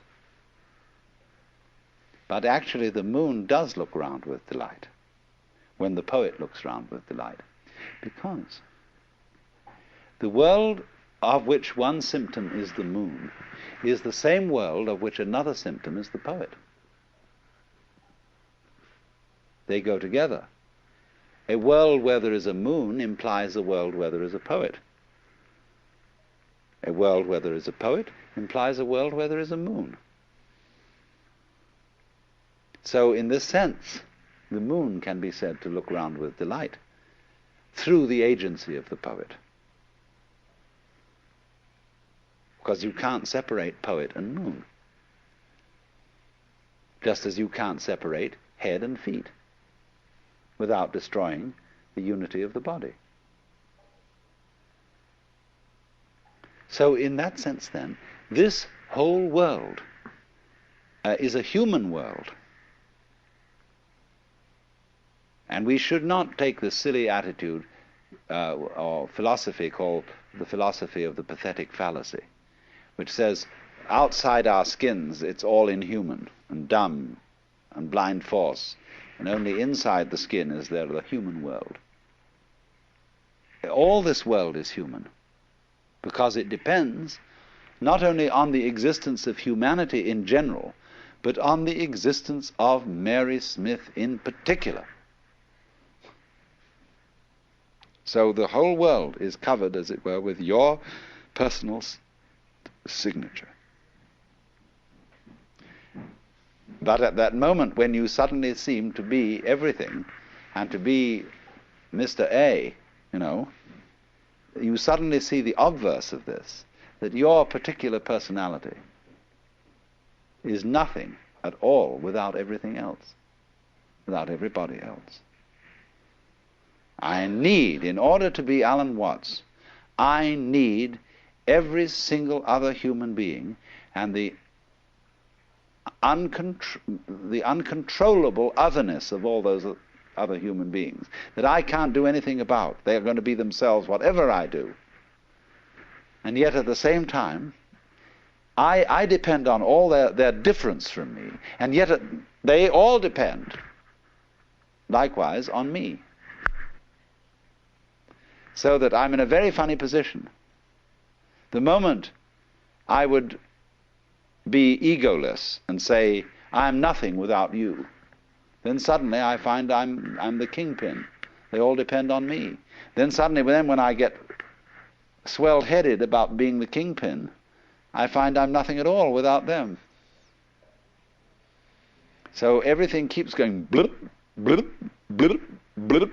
In other words, the moment you think you've got it in one state, it transforms itself into the other. That's the Jiji Muge. Now, in Jiji Muge, you see, you've got a vision of the world in which everybody is boss and nobody is boss. There is no one boss who governs the whole thing. It takes care of itself. It's a colossal democracy. But yet every man and every uguisu and every snail is king in this world, and at the same time is commoner. And that's how it works. And there is no great king, although in Hinduism they have an idea, a very strange one to us, called Ishvara. Ishvara means the supreme personal God, the top being in the Deva world. And many Buddhists believe that there is such a God. There is a ruler of the universe, but he is lower than a Buddha, because in the course of the endless cycles, Ishvara will dissolve into nothing. All gods, all angels are within the round of being. It's a very curious idea to our minds, and therefore, although Buddhists believe in God in that sense, they don't take it importantly. There are no shrines in Buddhism to Ishvara.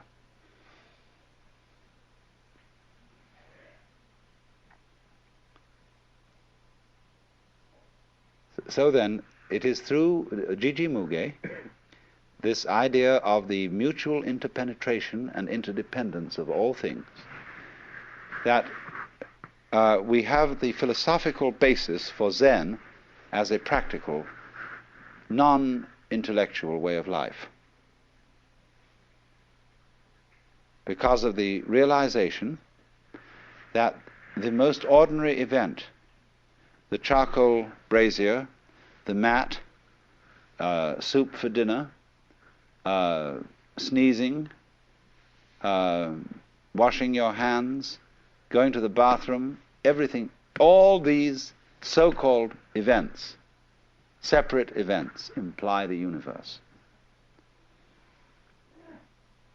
So this is why Zen people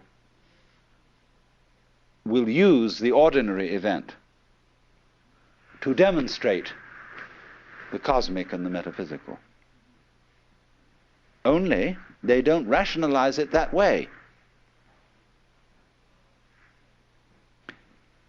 To see infinity in a grain of sand and eternity in an hour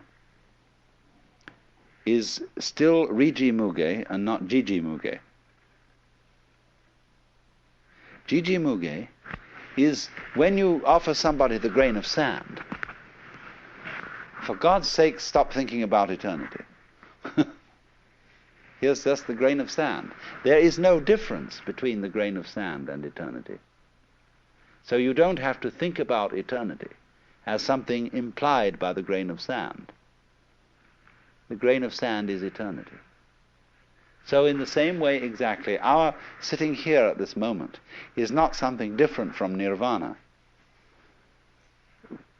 We are nirvana as sitting here, exactly like this, you see. So you don't have to say any philosophical comment on the grain of sand or on our sitting here.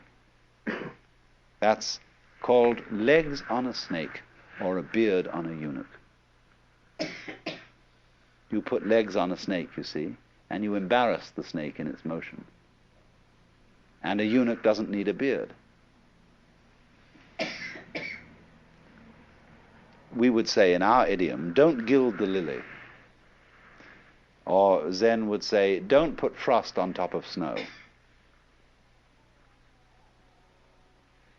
So all what you might call specifically religious activity is legs on a snake. Eventually this is going to be eliminated, just as eventually we hope that government will be eliminated and will become unnecessary, because every individual will be self-governing and therefore relate properly to his brother, and the state will vanish. So too, at the same time, the church will vanish. And that's why in the book of Revelation, in the New Testament, it is said that in heaven there is no temple, because the whole place is the temple. So when we achieve the fulfillment of Buddhism, there is no Buddha, no temple, no gong, no bell, because the whole world is the sound of the bell. And the image of Buddha is everything you can look at. So a Zen master was asked, mountains and hills, are they not all forms of the body of Buddha? And the master replied, yes, they are, but it's a pity to say so.